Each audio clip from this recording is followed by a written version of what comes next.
सच्चिदानन्दरूपाय विश्वोत्पत्त्यादिहेतवे तापत्रय विनाशाय श्रीकृष्णाय वयं नमः। व्यासाय विष्णुरूपाय व्यासरूपाय विष्णवे नमो वै ब्रह्मनिधये वासिष्ठाय नमो नमः। यं प्रव्रजन्तमनुपेतमपेतकृत्यं द्वैपायनो विरहकातर आजुहाव पुत्रेति तन्मयतया तरवोऽभिनेदुः तं सर्वभूतहृदयं मुनिमानतोऽस्मि। योऽन्तः प्रविश्य मम वाचमिमां प्रसुप्तां सञ्जीवयत्यखिलशक्तिधरस्वधाम्ना अन्यांश्च हस्तचरणश्रवणत्वगादीन् प्राणान्नमो भगवते पुरुषाय तुभ्यम्। जन्माद्यस्य यतोऽन्वयादितरतश्चार्थेष्वभिघ्नस्वराट् तेने ब्रह्महृदाय आदिकवये मुह्यन्ति यत्सूरयः। तेजो वारिमृदां यथा विनिमयो यत्र त्रिसर्गो मृषा धाम्ना स्वेन सदा निरस्तकुहकं सत्यं परं धीमहि।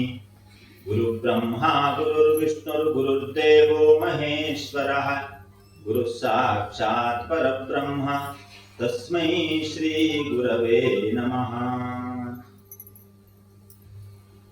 ಎಲ್ಲ ಭಕ್ತ ಬಂಧುಗಳೇ, 5ನೇ ದಿನದ ಭಾಗವತ ಮಹಾಯಜ್ಞದಲ್ಲಿ ನಾವೆಲ್ಲರೂ ಕೂಡ ಇದ್ದೇವೆ. ನಾರದರಿಗೆ ಇರುವಂತಹ ದುಃಖ ತೊಳಲಾಟ ಏನು ಅಂತಂದ್ರೆ, ಕಲಿಕಾಲ ಈ ರೀತಿಯಾಗಿ ಪ್ರಭಾವವನ್ನು ಉಂಟು ಮಾಡ್ತಾ ಇದೆ. ಅದಕ್ಕೆ ಪರಮೌಷಧ ಯಾವುದು? ಈ ರೀತಿಯಾಗಿರುವಂತಹ ದುಃಖಗಳಿಗೆ ಇದಕ್ಕೆಲ್ಲ ಪರಮೌಷಧ ಏನು ಅಂತಂದ್ರೆ ಭಾಗವತ ಎಂಬುದಾಗಿ ಸನತ್ ಕುಮಾರರು ಹೇಳಿದರು. ಇದನ್ನು ಮಾಡಿ ಇದರಿಂದಾಗಿ ಮನುಷ್ಯರ ಮನಸ್ಸಿನಲ್ಲಿ ಬದಲಾವಣೆ ಆಗ್ತದೆ. ಇದರ ಮೂಲವಾಗಿ ಭಾಗವತದ ಮುಖ್ಯವಾದ ತತ್ವ ಭಕ್ತಿ. ಭಕ್ತಿಯಿಂದಾಗಿ ಒಂದು ಸನ್ಮಾರ್ಗದಲ್ಲಿ ಎಲ್ಲ ಜನರು ನಡೆಯುವುದಕ್ಕೆ ಸಾಧ್ಯ ಇದೆ. ನೋಡಿ, ಏನೇವ ಆಲಂಗಿತ ಕಾಂತ ತೇನೇವ ಆಲಂಗಿತ ಸುತ ಅಂತೇಳಿ ಒಂದು ಕಡೆಯಲ್ಲಿ ಸುಭಾಷಿತಕಾರರು ಹೇಳ್ತಾರೆ. ಏನು ಅಂತಂದ್ರೆ, ನಮ್ಮೆಲ್ಲರ ತಪ್ಪುಗಳಿಗೆ ಮನಸ್ಸೇ ಕಾರಣ, ಶರೀರ ಅಲ್ಲ ಅಂತೇಳಿ. ಅದಕ್ಕೆ ಉದಾಹರಣೆಯನ್ನು ಏನನ್ನು ಕೊಟ್ಟರು ಅಂತಂದ್ರೆ, ಏನೇವ ಆಲಂಗಿತ ಕಾಂತ ತೇನೇವ ಆಲಂಗಿತಾಸ, ಒಂದೇ ಶರೀರ, ಅದರಲ್ಲಿ ತನ್ನ ಕಾಂತೆಯನ್ನ ಮತ್ತು ತನ್ನ ಮಕ್ಕಳನ್ನ ಎಲ್ಲರನ್ನೂ ಕೂಡ ಒಬ್ಬನು ಆಲಿಂಗನ ಮಾಡಿಕೊಳ್ತಾನೆ. ಆಗ ಮನಸ್ಸಿನ ವಿಕಾರಗಳು ಮಾತ್ರ ಬೇರೆ, ಎರಡೂ ಸಂದರ್ಭದಲ್ಲಿ ಆಗುವ ವಿಕಾರಗಳು ಬೇರೆ. ಹಾಗಾಗಿ ನಾವು ಮಾಡುವಂತಹ ತಪ್ಪು ಒಪ್ಪುಗಳಿಗೆ ಮನಸ್ಸೇ ಮೂಲವಾದಂತಹ ಕಾರಣ. DVG ಅವರು ಅದನ್ನು ತುಂಬಾ ಚೆನ್ನಾಗಿ ಹೇಳ್ತಾರೆ. ಅವರು DVG ಅವರು ಅದನ್ನು ವರ್ಣನೆ ಮಾಡಿದ್ದು ಹೇಗೆಂದ್ರೆ, ಪ್ರತಿಯೊಬ್ಬ ಮನುಷ್ಯನ ಮನಸ್ಸು ಕೂಡ ನಾಯಿ ಹಾಗೆ. ಅವರು ಅದನ್ನ ವರ್ಣನೆ ಮಾಡಿ ಹೇಳುವುದು ಹೇಗೆ ಅಂತಂದ್ರೆ, ಶ್ವಾನ ತಿಪ್ಪೆಯ ಮೇಲೆ ಇರುವ ಶ್ವಾನವೂ ಕೂಡ ಆಗ ಆಲೋಚನೆ ಮಾಡ್ತದೆ ಅಂತೆ, ತನ್ನ ಜನ್ಮಾಂತರವನ್ನೆಲ್ಲ ಆಲೋಚನೆ ಮಾಡಿಕೊಳ್ತಾ ಇರ್ತದೆ. ಅದಕ್ಕೆ ಶ್ವಾನ ತಿಪ್ಪೆಯ ಮೇಲೆ ಮನಗಿರಲು ಪೂರ್ವಿಕ ಜ್ಞಾನ ಪೂರ್ವಿಕ ಜ್ಞಾನ ಪಶ್ಚಾತ್ತಾಪ ಶುಭ ಚಿಂತೆಯಂತೆ. ಪೂರ್ವಿಕ ಜ್ಞಾನ ಪಶ್ಚಾತ್ತಾಪ ಶುಭ ಚಿಂತೆಯಂತೆ. ಶ್ವಾನ ತಿಪ್ಪೆ ಮೇಲೆ ಮನಗಿದ್ದಾಗಲೂ ಕೂಡ ಅದಕ್ಕೊಂದು ಜನ್ಮಾಂತರದ ಏನೋ ಒಂದಷ್ಟು ಸ್ಮರಣೆಗಳು ಉಂಟಾಗ್ತದೆ. ಅಯ್ಯೋ, ನಾನು ಈ ರೀತಿಯಾಗಿ ಬದುಕುವಂತಹ ಸನ್ನಿವೇಶ ನನಗೆ ಬಂದೋಯ್ತಲ್ಲ ಅಂತೇಳಿ ಅದು ಅಂದುಕೊಳ್ತದೆ. ಇದೊಂದು ಶಬ್ದ ಆಯ್ತು. ಹೀಗೆಲ್ಲ ಯಾವುದೋ ಒಂದು ಪೂರ್ವಿಕ ಜ್ಞಾನವನ್ನು ಉಂಟು ಮಾಡಿಕೊಳ್ತಾ ಇನ್ನು ಮುಂದೆ ನಾನು ಈ ರೀತಿಯಾಗಿ ಬದುಕಬಾರದು ಅಂತ ಅಂದುಕೊಳ್ತಾ ಇರುವಾಗ ಯಾವುದೋ ಒಂದು ಮತ್ತೊಂದು ನಾಯಿ ತಗೊಳ್ತದೆ. ತತ್ಕ್ಷಣ ಎದ್ದು ನೋಡಿ ಹೋಗ್ತು. ಈ ಎಲ್ಲ ಜ್ಞಾನಗಳು ಕೂಡ ಅದು ಮರೆತು ಹೋಯ್ತು. ಶುಭ ಚಿಂತೆಯಂತೆ ಏನೋ ವಾಸನೆ ಬೀಸಲದು ಹಾರಿ ಧುಮುಕುವುದು ಮಾನವನ ಮನಸ್ಸಂತು ಮಂಕುತಿಮ್ಮ. ಮಾನವನ ಮನಸ್ಸನ್ನು ಕೂಡ ಇದೆ ಹೀಗೆ. ಶ್ವಾನ ತಿಪ್ಪೆಯ ಮೇಲೆ ಬಿದ್ದ ಹಾಗೆ ಒಂದು ವಾಸನೆ, ಏನೋ ಒಂದು ಶಬ್ದ ಬಂದ್ಬಿಟ್ರೆ ಅಲ್ಲಿಂದ ಜಿಗಿದು ಓಡಿ ಹೋಗ್ತಾನೆ. ಹಾಗೆ ಇದು ಕೂಡ. ಇದನ್ನೆಲ್ಲ ಪ್ರಶ್ನೆ ಮಾಡಿದಾಗ ನಾರದರಿಗೆ ಸನತ್ ಕುಮಾರರು ಕೊಟ್ಟಿರುವಂತಹ ಉಪಾಯ ಏನು ಅಂತಂದ್ರೆ ಭಾಗವತ. ಇದನ್ನ ನಿರಂತರವಾಗಿ ಚಿಂತನೆ ಮಾಡಿದರೆ ಖಂಡಿತವಾಗಿ ಮನುಷ್ಯರೆಲ್ಲರೂ ಕೂಡ ಬದಲಾಗುತ್ತಾರೆ. ಪುಣ್ಯಕ್ಷೇತ್ರದ ಕುರಿತಾಗಿ ಹೇಳಿದರು ನಾರದರು. ಪುಣ್ಯಕ್ಷೇತ್ರಗಳು ಕೂಡ ಈ ರೀತಿಯಾಗಿ ಆಗ್ಬಿಟ್ಟಿದ್ದಾವೆ ಅಂತೇಳಿ. ಅದಕ್ಕೆಲ್ಲಕ್ಕೂ ಕೂಡ ಸುಲಭ ಪರಿಹಾರ ಭಾಗವತ ಅಂತ. ಭಾಗವತವನ್ನ ಪಾರಾಯಣೆ ಮಾಡುವುದು ಅದು ಯಾಕೆಂದ್ರೆ ಭಕ್ತಿ ಜ್ಞಾನ ವೈರಾಗ್ಯಗಳನ್ನು ಪುನಃ ಉಜ್ಜೀವನಗೊಳಿಸಬೇಕು. ಅದಕ್ಕೆ ಭಾಗವತದ ಸಪ್ತಾಹ ಯಜ್ಞವನ್ನು ಮಾಡಬೇಕು ಎಂಬುದಾಗಿ ನಿಶ್ಚಯ ಆಯಿತು. ಎಲ್ಲಿ ಮಾಡುವುದು? ಕುಮಾರ ಊಚು ಶೃಣು ನಾರದ ವಕ್ಷ್ಯಾಮೋ ವಿನಮ್ರಾಯ ವಿವೇಕಿನೆ ಗಂಗಾದ್ವಾರ ಸಮೀಪೇತು ತಟಮಾನಂದ ನಾಮಕಂ. ಗಂಗಾ ನದಿಯ ಸಮೀಪದಲ್ಲಿ ಆನಂದ ಎಂಬಂತಹ ಆಶ್ರಮ ಇತ್ತು. ಅಲ್ಲಿ ಈ ಭಾಗವತ ಮಹಾಯಜ್ಞವನ್ನು ಮಾಡೋಣ ಎಂಬುದಾಗಿ ನಿಶ್ಚಯ ಆಯಿತು. ಮೊದಲು ಭಾಗವತ ಸಪ್ತಾಹ ಯಜ್ಞ ನಡೆದದ್ದು ಗಂಗಾ ತಟದಲ್ಲಿ. ನಾನಾ ಋಷಿಗಣೇ ದುಷ್ಟಂ ದೇವಸಿದ್ಧ ನಿಷೇವಿತಂ ನಾನಾ ತರುಲತಾ ಕೀರ್ಣಂ ನವ ಕೋಮಲವಾಲುಕಂ. ನೋಡಿ, ನಾರದಂತಹ ಮಹಾತ್ಮರಿಗೂ ಕೂಡ ಸನತ್ ಕುಮಾರರು ಇದನ್ನು ಹೇಳುವಾಗ ಮೊದಲು ಹೇಳಿದರು. ಏಕೆಂದ್ರೆ ವಿನಮ್ರಾಯ ವಿವೇಕಿನೇ, ನಾರದ ಮಹರ್ಷಿಗಳೇ ನಿಮಗೆ ಹೇಳ್ತೇವೆ ನಾವು. ಏಕೆ ನಿಮಗೆ ಈ ಭಾಗವತವನ್ನ ಉಪದೇಶ ಮಾಡ್ತೇವೆ ಅಂದ್ರೆ ವಿನಮ್ರಾಯ ವಿವೇಕಿನೇ, ನೀವು ವಿನಮ್ರರು ಮತ್ತು ವಿವೇಕಿಗಳು. ವಿನಮ್ರ ಅಂದ್ರೆ ಬಗ್ಗಿದವರು ಅಂತ ಅರ್ಥ. ವಿವೇಕಿಗಳು ಅಂದ್ರೆ ಕೇಳಿದ್ದನ್ನ ಅರಗಿಸಿಕೊಳ್ಳುವ ಸಾಮರ್ಥ್ಯ ಉಳ್ಳವರು, ವಿವೇಕ ಜ್ಞಾನ ಉಳ್ಳವರು. ಹಾಗಾಗಿ ನಿಮಗೆ ಹೇಳ್ತೇವೆ ನೋಡಿ. ಎಲ್ಲ ಉಪನಿಷತ್ತುಗಳಲ್ಲಿ ಹೇಳ್ತಾರೆ. ಯಾರಿಗೆ ಹೇಳ್ಬೇಕಂದ್ರೆ ಈಗ ಗಣಪತಿ ಉಪಟನ್ನು ತೆಗೆದುಕೊಂಡ್ರು ಕೂಡ ಬರ್ತದೆ, ಇಂಥವರಿಗೆ ಹೇಳಬೇಕು, ಇಂಥವರಿಗೆ ಹೇಳುವುದು ಅಂತ. ಹಾಗೆ ಒಂದು ಕೂಡ ಜ್ಞಾನೋಪದೇಶವನ್ನು ಮಾಡುವಾಗ ಶಿಷ್ಯನನ್ನು ಕೂಡ ಪರೀಕ್ಷೆ ಮಾಡ್ತಾ ಇದೆ. ಇವನಿಗೆ ಇದನ್ನು ಉಪದೇಶ ಮಾಡದೆ ಇಟ್ಟುಕೊಳ್ತಾನೆ, ಇದರ ಸದುಪಯೋಗ ಆಗ್ತದೆ ಅಂತೇಳಿ. ಅಂಥವರಿಗೂ ಕೂಡ ನಾರದರಂತಹ ಮಹರ್ಷಿಗಳು ಕೂಡ ಉಪದೇಶ ಮಾಡುವಾಗ ಇದನ್ನೇ ಹೇಳಿದ್ರು ಸನತ್ ಕುಮಾರ್. ಸನತ್ ಕುಮಾರಿಗೆ ಆದದ್ದು 5 ವರ್ಷ ಮಾತ್ರ. ಅವರು ಹೇಳಿದ್ರು ಹೀಗೆ: ರಮ್ಯಮೇಕಾಂತ ದೇಶಸ್ಥಂ ಹೇಮಪದ್ಮ ಸುಸೌರಭಂ ಯತ್ ಸಮೀಪಸ್ಥ ಜೀವಾನಾಂ ವೈರಂ ಚೇತಸಿನ ಸ್ಥಿತಂ. ಯಾಕೆಂದ್ರೆ ಅಂತಹ ಪುಣ್ಯ ಪ್ರದೇಶ. ಯತ್ ಸಮೀಪಸ್ಥ ಜೀವಾನಾಂ ವೈರಂ ಚೇತಸಿನ ಸ್ಥಿತಂ. ಆ ಪ್ರದೇಶ ಹೇಗಿತ್ತು ಅಂದ್ರೆ ಯಾರಲ್ಲಿಯೂ ಕೂಡ ದ್ವೇಷ ಭಾವಗಳಿರಲಿ. ಪರಿಶುದ್ಧವಾದಂತಹ ಪ್ರದೇಶ, ಪರಿಶುದ್ಧವಾದಂತಹ ಚಿಂತಕರು ಇದ್ದರು. ಹಾಗಾಗಿ ನಾವು ಅಲ್ಲಿ ಉಪದೇಶ ಮಾಡ್ತೇವೆ ಎಂಬುದಾಗಿ ಹೇಳಿದರು. ಜ್ಞಾನಯಜ್ಞಸ್ತ್ವಯಾ ತತ್ರ ಕರ್ತವ್ಯೋ ಹ್ಯಪ್ರಯತ್ನತಃ ಅಪೂರ್ವರಸೋಪಾಚ ಕಥಾ ತತ್ರ ಭವಿಷ್ಯತಿ. ಅಲ್ಲಿ ನಾರದರಿಗೆ ಸನತ್ ಕುಮಾರ್ ನೀವು ಈ ಭಾಗವತ ಮಹಾಯಜ್ಞವನ್ನು ಮಾಡಬೇಕು ಅಂತೇಳಿ ಹೇಳಿದ್ದಾರೆ. ಪುರಸ್ಥಂ ನಿರ್ಬಲಂಚೈವ ಜರಾಜರ್ಣ ಜೀರ್ಣ ಕಲೇವರಂ ತತ್ವಯಂಚ ಪುರಸ್ಕೃತ್ಯ ಭಕ್ತಿಸ್ತತ್ರ ಆಗಮಿಷ್ಯತಿ. ಭಕ್ತಿ ಹೇಳಿದ್ದು ನನ್ನ ಮಕ್ಕಳು ಜ್ಞಾನ ವೈರಾಗ್ಯಗಳು ಮುದುಕರಾಗಿದ್ದಾರೆ ಅಂತೇಳಿ. ಭಕ್ತಿ ದೌ ಪುರಸ್ಕೃತ್ಯ ತತ್ರ ಆಗಮಿಷ್ಯತಿ. ಆ ಜ್ಞಾನ ವೈರಾಗ್ಯ ಎಂಬಂತಹ ಮಕ್ಕಳನ್ನು ತೆಗೆದುಕೊಂಡು ಅವರ ಜೊತೆಯಾಗಿ ಈ ಭಾಗವತವನ್ನು ಕೇಳುವುದಕ್ಕಾಗಿ ಆನಂದ ಎಂಬಂತಹ ಆಶ್ರಮಕ್ಕೆ ಬರ್ತಾರೆ ಅಂತೇಳಿ ಹೇಳಿ. ಸೂತವಾಚ ಏವಂ ಉಕ್ತ್ವಾ ಕುಮಾರಾಸ್ತೆ ನಾರದೇನ ಸಮಂತತಃ ಗಂಗಾತಟಂ ಸಮಾಜಗ್ಮುಃ ಕಥಾಪಾನಾಯ ಸತ್ವರಾ. ಎಲ್ಲರೂ ಕೂಡ ಈ ಆನಂದ ಎಂಬಂತಹ ಪ್ರದೇಶಕ್ಕೆ ಬಂದಿದ್ದಾರೆ. ಕೇಳಲಿಕ್ಕೆ ಹೇಳಲಿಕ್ಕೆ ಬಂದವರು ಇಷ್ಟು ಮಾತ್ರ ಅಲ್ಲ.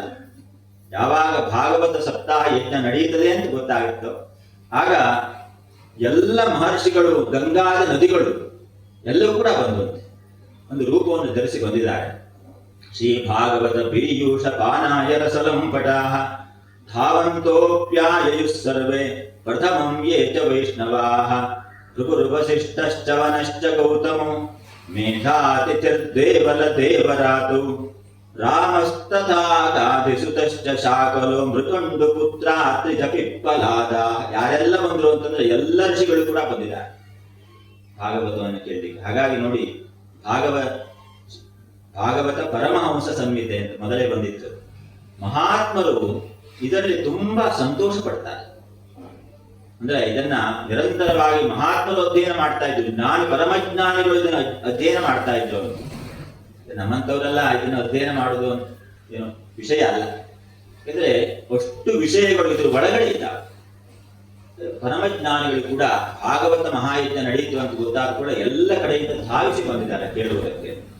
ಯೋಗೇಶ್ವರೋ ವ್ಯಾಸ ಪರಾಶರೋ ಚ ಛಾಯಾಶುಭೋ ಜಾಚಲಿ ಜನ್ನು ಮುಖ್ಯಾಃ ಸರ್ವೇಪ್ಯಮೀ ಮುನಿಗಣಾಃ ಸಹ ಪುತ್ರ ಶಿಷ್ಯಾಃ ಸ್ವಸ್ತ್ರೀಭಿರಾಯಯುರತಿ ಪ್ರಣಯೇನ ಯುಕ್ತಾಃ. ಎಲ್ಲರೂ ಕೂಡ ತಮ್ಮ ಪತ್ನಿಯರನ್ನ, ಮಕ್ಕಳನ್ನ ಎಲ್ಲರನ್ನೂ ಕೂಡ ಕೂಡಿಕೊಂಡು ಕರೆದುಕೊಂಡು ಬಂದಿದ್ದಾರೆ.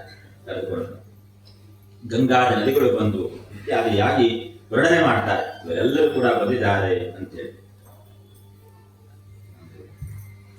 ಮುಂದೆ ಹೋಗ್ಬೇಕು ನಾವು. ಸೂತವಾಚ ಏವಂ ತೇಷು ಏಕಚಿತ್ತೇಷು ಶ್ರೀಮದ್ ಭಾಗವತಸ್ಯ ಚ ಮಾಹಾತ್ಮ್ಯಮೋಚರೆ ಸ್ಪಷ್ಟಂ ನಾರದಾಯ ಮಹಾತ್ಮನೆ. ನಾರದರಿಗೆ ಎಲ್ಲರೂ ಕೂಡ ಬಂದು ಕುಳಿತುಕೊಂಡ ಮೇಲೆ ಸನತ್ ಕುಮಾರರು ಭಾಗವತವನ್ನು ಹೇಳುವುದಕ್ಕೆ ಆರಂಭ ಮಾಡಿದರು. ಅಥ ತೇ ವರ್ಣತೆ ಸ್ಮಾಭಿಃ ಮಹಿಮಾ ಶುಕಶಾಸ್ತ್ರಜಃ ಯಸ್ಯ ಶ್ರವಣ ಮಾತ್ರೇಣ ಮುಕ್ತಿಃ ಕರತಲೇ ಸ್ಥಿತಾ. ಸದಾ ಸೇವ್ಯ ಶ್ರೀಮದ್ ಭಾಗವತಿ ಕಥಾ ಯಸ್ಯಾಃ ಶ್ರವಣ ಮಾತ್ರೇಣ ಹರಿಶ್ಚಿತ್ತಂ ಸಮಾಶ್ರಯೇತ್. ಯಸ್ಯಾಃ ಶ್ರವಣ ಮಾತ್ರೇಣ, ಕೇಳುವುದರಿಂದ ಭಗವಂತ ನಮ್ಮ ಚಿತ್ತದೊಳಗೆ ಉಳಿದುಕೊಳ್ತಾನೆ. ಆಶ್ರಯಿಸ್ತಾನೆ ಅಂತಂದ್ರೆ ನಮ್ಮ ಚಿತ್ತದೊಳಗೆ ಅವನು ಉಳಿದುಕೊಳ್ತಾನೆ, ಅಲ್ಲಿ ಉಳಿತಾನೆ. ಹಾಗಾಗಿ ಇದನ್ನು ನಿರಂತರವಾಗಿ ಸೇವೆ ಮಾಡಬೇಕು. ಸದಾ ಸೇವ್ಯ ಅಂತ ಅದಕ್ಕೆ ಹೇಳಿದರು. ಯಾವಾಗಲೂ ಕೂಡ ಯಾವುದೋ ಸಪ್ತಾಹ ಯಜ್ಞ ಆಯಿತು ಹೀಗೇನೂ ಅಲ್ಲ, ನಿರಂತರವಾಗಿ ಇದನ್ನು ಒಂದಷ್ಟು ಓದುವುದು, ಇದರ ಅಧ್ಯಯನವು, ಈ ರೀತಿ ಭಾಗವತದಂತಹ ಮಹಾಕಾವ್ಯಗಳು, ಮಹಾ ಪುರಾಣಗಳು, ಇದನ್ನು ನಿರಂತರವಾಗಿ ನಾವು ಉಪಾಸನೆ ಮಾಡಬೇಕು. ಮನಸ್ಸಿನ ಶಾಸ್ತ್ರಗಳು, ಮನಃಶಾಸ್ತ್ರ ಮಾಡಬೇಕು. ಹೇಳಿ ಸದಾ ಸೇವೆ. ಕಿಂ ಶ್ರುತೈ ಗೋಭಿಶಾಸ್ತ್ರೈ ಪುರಾಣೈಶ್ಚ ಭ್ರಮಾವಹೈಃ ಏಕಂ ಭಾಗವತಂ ಶಾಸ್ತ್ರಂ ಮುಕ್ತಿದಾನೇನ ಗರ್ಜತಿ. ನೋಡಿ, ಭಗವಾನ್ ವ್ಯಾಸರು ಹೇಳಿದರು. ಈಗ ನಾವು ಅಧ್ಯಯನ ಮಾಡೋದಕ್ಕೆ ಹಲವಾರು ಗ್ರಂಥಗಳಿದ್ದಾವೆ. ನಮಗೇನು ಗ್ರಂಥಗಳ ಕೊರತೆ ಇದೆ, ಏನನ್ನು ಬೇಕಾದ್ರೆ ನಾವು ಅಧ್ಯಯನ ಮಾಡಬಹುದು. ಅಧ್ಯಾತ್ಮ ಶಾಸ್ತ್ರಗಳು ಬಹಳಷ್ಟು ಇದ್ದಾವೆ. ವೇದಗಳು, ಪುರಾಣಗಳು, ಉಪನಿಷತ್ತುಗಳು ಎಲ್ಲವೂ ಕೂಡ ಇದ್ದಾವೆ. ವ್ಯಾಸರು ಕೊನೆಗೊಂದು ಮಾತನ್ನು ಹೇಳ್ತಾರೆ, ಕಿಂ ಶಾಸ್ತ್ರೈ ಗೋಭಿಃ. ಬಹಳಷ್ಟು ನೀನು ಅದು ಇದು ಅಂತೇಳಿ ಓಡಾಡಿ ಏನು ಪ್ರಯೋಜನ. ಹಾಗಿದೆ ನಮ್ಮ ಗ್ರಂಥಗಳು, ನಮ್ಮ ಶಾಸ್ತ್ರಗಳೆಲ್ಲ ಹಲವಾರು ಪರಂಪರೆಯನ್ನು ಹೇಳ್ತಾವೆ. ವೇದಗಳು ಕೂಡ ಹಾಗೆ. ನಮಗೂ ಕೂಡ ಒಮ್ಮೊಮ್ಮೆ ಭ್ರಮೆ ಆಗ್ತದೆ ನೋಡಿ. ವೈದಿಕರಿಗೆಲ್ಲ ಗೊತ್ತಿದೆ ಹೇಗೆ ಅಂತಂದ್ರೆ, ಯಾವುದೋ ಒಂದು ಪ್ರಯೋಗದ ಕುರಿತಾಗಿ ನಾವು ವರ್ಷ ಚಿಂತನೆ ಮಾಡ್ತಾ ಇರ್ತೇವೆ. ಇದು 2 ದರ್ಬೆ ತಗೊಳ್ಳೋದು, 4 ದರ್ಬೆ ತಗೊಳ್ಳೋದು. ವ್ಯಾಸರಿಗೆ ಗೊತ್ತಿತ್ತು ಇದು ಇವತ್ತೆಲ್ಲ ಕತೆ ಏನೇನೆಲ್ಲ ಆಗ್ತದೆ ಅಂತೇಳಿ. ವ್ಯಾಸರು ಹೇಳಿದ್ರು ಅಂದ್ರೆ ಸನತ್ ಕುಮಾರರು ಇಲ್ಲಿ ಹೇಳ್ತಾರೆ, ಕಿಂ ಶಾಸ್ತ್ರೈ ಬಹುಭಿ, ಹಲವಾರು ಅಧ್ಯಯನ ಮಾಡಿ ಏನು ಪ್ರಯೋಜನ. ಯಾಕಂದ್ರೆ ನಮಗೆ ಭ್ರಮಾವಹಿ, ಅವರು ಹೇಳ್ತಾರೆ ನೀವು ಬಹಳಷ್ಟು ಓದ್ತಾದ್ರೂ ಕೂಡ ನಿಮಗೊಂದು ಭ್ರಮೆನೇ ಕೊನೆ ಉಳಿದುಕೊಡ್ತದೆ. ಅದಕ್ಕೆ ತುದಿ ಅಂತ ಸೇರ್ಲಿಕ್ಕೆ ಆಗೋದಿಲ್ಲ. ಹೇಗೆ ಅಂತಂದ್ರೆ ತುಂಬಾ ಚೆನ್ನಾಗಿದೆ, ಎಲ್ಲ ಇದೆ. ಹೀಗೆಲ್ಲ ನಮ್ಮೆಲ್ಲ ಶಾಸ್ತ್ರ ಪರಂಪರೆಗಳು, ವೇದ ಪರಂಪರೆ, ಪ್ರಯೋಗಗಳು ಎಲ್ಲವೂ ಕೂಡ ಸ್ಮೃತಿಗಳು, ಪುರಾಣಗಳು. ಇದು ಇವರು ಇಲ್ಲಿ ಹೀಗೆ ಹೇಳ್ತಾ ಇದ್ದಾರೆ, ಮತ್ತೊಂದು ಕಡೆ ಹೀಗೆ ಹೇಳ್ತಾರೆ, ನಾವು ಏನು ಮಾಡೋದು ಅಂತ ಗೊತ್ತಾಗುದಿಲ್ಲ. ಅಂತಹ ಸನ್ನಿವೇಶಗಳು ಎಲ್ಲರಿಗೂ ಕೂಡ ಒಂದೊಂದು ಕಾಲಘಟ್ಟದಲ್ಲಿ ಬಂದಿರ್ತದೆ. ಒಬ್ಬ ಅಧ್ಯಯನ ಮಾಡ್ತಾ ಇದ್ದ ಹುಡುಗ, ಚೆನ್ನಾಗಿದೆ ವಿಷಯ. ಅವನು ಏನು ನಮ್ಗೂ ಗೊತ್ತಿದೆ, ನಮ್ಮ ಬಾಲ್ಯ ಕಾಲದಲ್ಲಿ ಈಗ ಭೂಮಿ ಹೇಗಿದೆ ಅಂತ ಹೇಳಿ ಒಂದು ಪ್ರಶ್ನೆ ಬರ್ತಾ ಇತ್ತು, ವಿಜ್ಞಾನದ ವಿಷಯ. ಹೇಗಿದೆ ಅಂತಂದ್ರೆ, ಭೂಮಿಯನ್ನು ಶಾಲೆಯಲ್ಲಿ ಅಧ್ಯಾಪಕರು ಹೇಳಿಕೊಟ್ರು, ಭೂಮಿ ಗೋಲಾಕಾರವಾಗಿದೆ. ನಮ್ಗೆಲ್ಲ ಗೊತ್ತಿದೆ, ನಾವು ಭೂಮಿ ಗೋಲಾಕಾರದಲ್ಲಿದೆ ಅಂತ ಕಲಿತವರು. ಸರಿ, ಮನೆಗೆ ಬಂದಾಗ ಅದು ಕಂಠಪಾಠ ಮಾಡಬೇಕು, ಪರೀಕ್ಷೆ ಇದೆ. ಹಾಗಾಗಿ ಕಂಠಪಾಠ ಮಾಡಿ ಪ್ರಾರಂಭ ಮಾಡಿದ ಭೂಮಿ ಹೇಗಿದೆ ಪ್ರಶ್ನೆ, ಭೂಮಿ ಗೋಲಾಕಾರವಾಗಿದೆ ಉತ್ತರ. ಅಪ್ಪ ಕೇಳ್ತಾನೆ, ಅಪ್ಪನು ಹೀಗೆಲ್ಲ ಶಾಲೆಗೆ ಹೋಗಿ ಕಲ್ತವನು. ಅವನು ಇದನ್ನು ಕೇಳಿದ, ಏನೋ ಮಗನೇ ಏನು ಓದ್ತಾ ಇದೀಯಾ? ಅಪ್ಪ ಇದೊಂದು ಪ್ರಶ್ನೋತ್ತರ ನಾನು ಗಟ್ಟಿ ಆಗ್ತಾ ಇದ್ದೆ, ಭೂಮಿ ಹೇಗಿದೆ? ಭೂಮಿ ಗೋಲಾಕಾರವಾಗಿದೆ. ಅಪ್ಪ ಹೇಳ್ತಾನೆ, ನೋಡಪ್ಪ ಇದೆಲ್ಲ ಏನು ಉತ್ತರ ಇದೆ? ನಮಗೆ ನೋಡಿದ್ರೆ ಗೊತ್ತಾಗುತ್ತೆ ಭೂಮಿ ಎಂಬುದು ಚಪ್ಪಟೆಯಾಗಿ ಇದೆ. ಇದು ಗೋಲಾಕಾರವಾಗಿ ನಮ್ಗೆ ಹಾಗಲ್ಲ ತೋರಿ ಬರುವುದಿಲ್ಲ. ಇದು ತಪ್ಪು. ಇದು ಏನೋ ಇಲ್ಲಪ್ಪ ಭೂಮಿ ಚಪ್ಪಟೆಯಾಗಿದೆ ಹಳೆಯವರು. ಹಾಗಾಗಿ ಅದನ್ನು ಅವರು ಕೂಡ ಇಲ್ಲಪ್ಪ ಹಾಗಲ್ಲ ಅಂತ ಹೇಳಿಲ್ಲ, ಭೂಮಿ ಚಪ್ಪಟೆಯಾಗಿದೆ ಅಂತಂದ್ರು. ಇವನು ಇಲ್ಲ ಹೀಗೆ ಬರೆದಿದ್ದಾರಲ್ಲ ಅಪ್ಪ. ಕೊನೆಗೆ ಸಿಟ್ಟು ಬಂದ ಅಪ್ಪ ಬಂದು ಬಿಟ್ಟ, ಭೂಮಿ ಚಪ್ಪಟೆಯಾಗಿದೆ ಅಂತ ನೀನು ಗಟ್ಟಿ ಹಾಕೊಳ್ಬೇಕು ಅಂತ. ನನಗೆಲ್ಲ ಇನ್ನೂ ನೆನಪಿದೆ, ಬಾಲ್ಯದಲ್ಲಿ ಈಗ ಗ್ರಹಣ ಹೇಗಾಗ್ತದೆ ಅಂದ್ರೆ ಅಲ್ಲಿ ಪ್ರಶ್ನೆ ಒಂದು ಬಂದಿತ್ತು. ಆಗ ನಾನೇ ಬರೆದ ಉತ್ತರ ಏನು ಅಂತಂದ್ರೆ, ಏನು ರಾಹು ಕೇತುಗಳು ಕಿಟ್ಟಲು ಬಂದಾಗ ಗ್ರಹಣ ಅಂತ ನಾನೇ ಬರೆದಿದ್ದೆ. ಆಗ ಯಾರು ಪಾಪ, ಆಗ ಪುಟ ಆ ಕಡೆಯ ಒಬ್ಬರು ಅಧ್ಯಾಪಕರು, ಅವರು ಏನೋ ಇದು ಕಿಟ್ಟಲು, ಅವರಿಗೆ ಅದಕ್ಕಿಂತ ಆಶ್ಚರ್ಯ ಆದದ್ದು ನಾನು ಕಿಟ್ಟಲು ಬಂದಾಗ ಅಂತ ಬರ್ತೇನೆ. ಈ ಕಿಟ್ಟಲು ಅಂದ್ರೆ ಏನಪ್ಪಾ ಅಂತ ಹೇಳಿ ಬಿಟ್ಟಿದ್ರು ಅವರು, ಕಿಟ್ಟಲು ಒಳಗೆ ಬಿಟ್ಟಿದ್ರು. ಹಾಗೆ ತಂದೆ ಒಂದು ಬಿಟ್ಟ, ಏನು ಗೋಲಾಕಾರವಾಗಿದೆ, ಹೇಗಿದೆ ನೋಡು, ಚಪ್ಪಟೆಯಾಗಿದೆ. ಮರುದಿನ ಶಾಲೆಗೆ ಹೋದಾಗ ಅಧ್ಯಾಪಕರು ಕೇಳಿದ್ರು, ಭೂಮಿ ಹೇಗಿದೆಯಪ್ಪ? ಭೂಮಿ ಹೇಳಿದೆ ಚಪ್ಪಟೆಯಾಗಿದೆ. ಅವರನ್ನು ಬಿಟ್ಟು ಏನು ನಾನೇ ನೋಡಿ ಈ ಪುಸ್ತಕದಲ್ಲಿದೆ, ನಾನು ನಿನಗೆ ಕಂಠಪಾಠ ಮಾಡಿಸಿದ್ದೇನೆ, ನೀನು ಮತ್ತೆ ಈಗ ಹೇಳ್ತಾ ಇದ್ದೀಯ. ಇವನಿಗೆ ಏನು ಹೇಳೋದು ಗೊತ್ತಾಗಲಿ. ಮನೆಗೆ ಬಂದಾಗ ಮತ್ತೆ ಅಪ್ಪ ಮರ್ತು ಬಿಟ್ಟ. ಅವರು ಇಬ್ಬರಿಗೂ ಕೂಡ ಅಧ್ಯಾಪಕರೇ ಮತ್ತು ಅಪ್ಪನಿಗೆ ಅವರೊಳಗೆ ಒಂದು ಸ್ಪರ್ಧೆ ಆರಂಭ ಆಯಿತು. ಕೊನೆಗೆ ಮರುದಿನ ಪ್ರಶ್ನೋತ್ತರ ಉತ್ತರ ಬರಿಬೇಕು. ಎಂತಹ ಭ್ರಮೆ ಆಗಿತ್ತು ಅವನಿಗೆ ಅಂತಂದ್ರೆ ಅಲ್ಲಿ ಮತ್ತೆ ಪ್ರಶ್ನೆ ಬಂತಲ್ಲ. ಬಂದಾಗ ಅವನು ಹೇಳಿದ, ಭೂಮಿ ಹೇಗಿದೆ ಅಂತಂದ್ರೆ ಭೂಮಿ ಶಾಲೆಯಲ್ಲಿ ಗೋಲಾಕಾರವಾಗಿ ಮತ್ತು ಮನೆಯಲ್ಲಿ ಚಪ್ಪಟೆಯಾಗಿಯೂ ಇದೆ. ಅಂದ್ರೆ ಭ್ರಮ ಹೇಳಿದ್ರು ವ್ಯಾಸರು. ಹೇಗೆ ಶಾಸ್ತ್ರಗಳು ಪುರಾಣಗಳು ಇದೆಲ್ಲವೂ ಕೂಡ ಹೇಗಿದೆ ಅಂತಂದ್ರೆ ನಮ್ಮನ್ನ ಭ್ರಮೆಯಡಿಗೆ ತೆಗೆದುಕೊಂಡು ಹೋಗ್ಬಿಡ್ತಾರೆ, ಅಷ್ಟೆಲ್ಲ ಇದೆ. ಹಾಗಿದ್ದಾಗ ಏನು ಮಾಡುದು? ಸನತ್ ಕುಮಾರರು ಹೇಳ್ತಾರೆ, ನಾರದರೆ ಇದೆಷ್ಟೇ ಎಲ್ಲವನ್ನು ಕೂಡ ಅಧ್ಯಯನ ಮಾಡಿ ಏನು ಮಾಡುದು? ಹಾಗಾಗಿ ಒಂದು ಭಾಗವತವನ್ನು ಅಧ್ಯಯನ ಮಾಡಿದ್ರೆ ಇಡೀ ಜೀವನ ಏನು ಎಂಬುದು ನಮಗೆ ಅರ್ಥ ಆಗುತ್ತೆ, ನಮ್ಮ ಬದುಕೆಂಬುದು ಅರ್ಥ ಆಗುತ್ತೆ. ಹಾಗಾಗಿ ಹೀಗೆ ಅಂತೆ ಕಥಾ ಭಾಗವತಸ್ಯಾಪಿ ನಿತ್ಯಂ ಭವತಿ ಯದ್ಗ್ರಹೇ ತದ್ಗ್ರಹಂ ತೀರ್ಥರೂಪಂ ಹಿ ವಸತಾಂ ಪಾಪನಾಶನಂ ಅಶ್ವಮೇಧ ಸಹಸ್ರಾಣಿ ವಾಜಪೇಯ ಶತಾನಿ ಚ ಶುಕಶಾಸ್ತ್ರ ಕಥಾಯಾಶ್ಚ ಕಲಾಂ ನಾರ್ಹಂತಿ ಷೋಡಶೀಂ ನ ಗಂಗಾ ನ ಗಯಾ ಕಾಶಿ ಪುಷ್ಕರನ್ನ ಪ್ರಯಾಗಕಂ ಶುಕಶಾಸ್ತ್ರ ಕಥಾಯಾಶ್ಚ ಫಲೇನ ಸಮತಾಂ ನಯೇತ್. ಈ ರೀತಿಯಾಗಿ ಎಲ್ಲ ಹೇಳಿದರು. ಇಷ್ಟು ಅದ್ಭುತವಾದದ್ದು. ಹಾಗಾಗಿ ಇದನ್ನು ಅಧ್ಯಯನ ಮಾಡಬೇಕು, ಇದನ್ನ ನಿರಂತರವಾಗಿ ಪಠಿಸಬೇಕು, ಇದರ ಅನುಸಂಧಾನವನ್ನು ಮಾಡಬೇಕು. ಇದರಿಂದಾಗಿ ಬದುಕೆಂಬುದು ಭಗವಂತನೆಡೆಗೆ ಸಾಗಿ ಹೋಗ್ತದೆ. ಶ್ಲೋಕಾರ್ಥಂ ಶ್ಲೋಕಪಾದಂ ವಾ ನಿತ್ಯಂ ಭಾಗವತೋದ್ಭವಂ ಪಠಸ್ವ ಸುಮುಖೇನೈವ ಯದಿ ಇಚ್ಛಸಿ ಪರಾಂ ಗತಿಂ. ಯದಿ ಪರಾಂ ಗತಿಂ ಇಚ್ಛಸಿ, ನಿಜವಾಗಿ ಮೋಕ್ಷವನ್ನು ಇಷ್ಟಪಡ್ತೀರಿ ಅಂತಾದರೆ ನೀವು ಇಡೀ ಭಾಗವತವನ್ನು ಓದಲಿಕ್ಕೆ ಆಗದೇ ಇದ್ರು ಕೂಡ ಶ್ಲೋಕಾರ್ಥಂ ಶ್ಲೋಕಪಾದಂ ವ ಅರ್ಧ ಶ್ಲೋಕ ನೋಡಿ, ತುಂಬಾ ಸಂತೋಷ ಕೊಡುವಂತಹ ವಾಕ್ಯ. ಶ್ಲೋಕ ಇಲ್ಲಿವರೆಗೂ ತೆಗೆದುಕೊಂಡು ಬಂದು ಹೇಳಿದ್ರು, ಇದು ನಮಗೆ ತುಂಬಾ ಸಂತೋಷ ಆಗುತ್ತದೆ. ಶ್ಲೋಕಾರ್ಥಂ ಶ್ಲೋಕಪಾದಂ, ಅರ್ಧ ಶ್ಲೋಕ ಓದುವಲ್ಲ, ಅರ್ಧದಲ್ಲಿ ಅರ್ಧ ಓದಿದ್ರು ಸಾಕು. ಎಷ್ಟು ಅದ್ಭುತ ವಿಷಯವನ್ನು ಹೇಳಿದ್ದಾರೆ. ಇಡೀ ಪುಸ್ತಕ ಓದಬೇಕು ಅಂತ ಉಳಿಲಿಲ್ಲ ಹೇಳಿದ್ರು. ಅಂದ್ರೆ ಇಷ್ಟೆಲ್ಲ ಮಹತ್ವ ಇದೆ ಅಂತ, ಹೀಗೆ ಮಾಡಬೇಕು ಅಂತಲ್ಲ, ಇಷ್ಟು ಮಹತ್ವ ಇದೆ ಇದು. ಹಾಗಾಗಿ ನಾವು ಮಾಡಬೇಕಾದ ಇದನ್ನೇ ಅಂತೇನಿಲ್ಲ, ನಮಗೆ ಏನು ಅನುಕೂಲ ಇದೆ ಅದಕ್ಕನುಗುಣವಾಗಿ ನಮ್ಮ ಬದುಕೆಂಬುದು ಇರಬೇಕು. ಅವರು ಹಾಗೆ ಹೇಳಿರ್ತಾರೆ ನೋಡಿ, ಇಷ್ಟಕ್ಕೆ ಏನದು ಅಷ್ಟಕ್ಕೆ ಇಷ್ಟ ಆದರೆ ಇಷ್ಟಕ್ಕೆ ಎಷ್ಟು ಅಂತ. ಕೆಲವು ನಿರಂತರ ನಮ್ಮ ಜೀವನದ ಪಾಠ. ಒಳ್ಳೆಯ ಪ್ರಶ್ನೆ ಇದೆ, ಅದು ಗುರುಚರಿತ್ರೆಯಲ್ಲಿ ಶ್ರೀಪಾದ ಶ್ರೀವಲ್ಲಭರ ಚರಿತ್ರೆಯಲ್ಲಿ ಬರುವಂತಹ ವಿಷಯ. ಅಲ್ಲಿ ಶಂಕರ ಭಟ್ರು ಬಹಳಷ್ಟು ಭಕ್ತರು ನೀವು ಓದಿದವರು ಇರ್ತೀರಿ. ಅದರಲ್ಲಿ ಶ್ರೀಪಾದ ಶ್ರೀವಲ್ಲಭರ ಚರಿತ್ರೆಯನ್ನು ಬರೆದವರು ಶಂಕರ ಭಟ್ರು. ಅವರ ಜೀವನವನ್ನು ಅವರೇ ಬರೆದುಕೊಂಡು ಹೋಗ್ತಾರೆ. ನಾನು ಹೀಗೆ ಶ್ರೀಪಾದ ಶ್ರೀವಲ್ಲಭರನ್ನು ಕಾಣಬೇಕು ಎಂಬುದಾಗಿ ಹೋಗ್ತಾ ಇದ್ರು, ನಿರಂತರವಾದಂತಹ ಪ್ರಯಾಣ. ಒಂದು ರಾಜ್ಯಕ್ಕೆ ಹೋಗಿ ತಲುಪುತ್ತಾರೆ. ಹೋಗಿ ತಲುಪಿದಾಗ ಮೊದಲೇ ಯಾರೋ ಸಿಕ್ಕಿದವರು ಹೇಳಿದ್ರು, ಆ ರಾಜ್ಯದ ರಾಜನ ಕುರಿತಾಗಿ ಬಹಳ ವಿಚಿತ್ರವಾದ ವಿಷಯ ಎಲ್ಲ ಇದ್ದಾವೆ, ವಿಚಿತ್ರವಾದಂತಹ ವ್ಯಕ್ತಿಯವನು, ಅವನ ಬಗ್ಗೆ ತುಂಬಾ ಹುಷಾರಿಯಿಂದಿರಬೇಕು ನೀವು. ಏನು ಅವನು ಏನು ಮಾಡ್ತಾನೆ ಅಂತ ಯಾರು ಬಂದ್ರು ಕೂಡ ಕರೆದು ಬಂದಾಗ ಒಂದು ಪ್ರಶ್ನೆಯನ್ನು ಮಾಡ್ತಾನೆ. ಯಾವ ಪ್ರಶ್ನೆ ಅಂತಂದ್ರೆ, ಅಷ್ಟಕ್ಕೆ ಇಷ್ಟ ಆದರೆ ಇಷ್ಟಕ್ಕೆ ಎಷ್ಟು ಅಂತ ಒಂದು ಪ್ರಶ್ನೆ. ಹೀಗೆಲ್ಲ ಪ್ರಶ್ನೆ ಮಾಡ್ತಾನೆ. ಆಮೇಲೆ ದೊಡ್ಡ ಹುಲ್ಲಿನ ವಜ್ಜೆಯನ್ನ, ಸೊಪ್ಪಿನ ವಜ್ಜೆಯನ್ನು ಕೊಟ್ಟು ಕಳಿಸ್ತಾನೆ. ಇವರಿಗೂ ಕೂಡ ಆಯ್ತು, ಇದು ಏನೋ ಆದ್ರೂ ಕೂಡ ಆಗಲಿ ಅಂತೇಳಿ ಕಡೆ ಇವರು ಕೂಡ ರಾಜನ ಸಭೆಗೆ ಹೋದರು. ರಾಜನ ಸಭೆಗೆ ಹೋದಾಗ ಇದೇ ಪ್ರಶ್ನೆಯನ್ನು ಮಾಡಿದರು, ಅಷ್ಟಕ್ಕೆ ಇಷ್ಟ ಆದರೆ ಇಷ್ಟಕ್ಕೆ ಎಷ್ಟು. ಆಗ ಇವರು ಗುರುವಿನ ಅನುಗ್ರಹ ಇತ್ತು.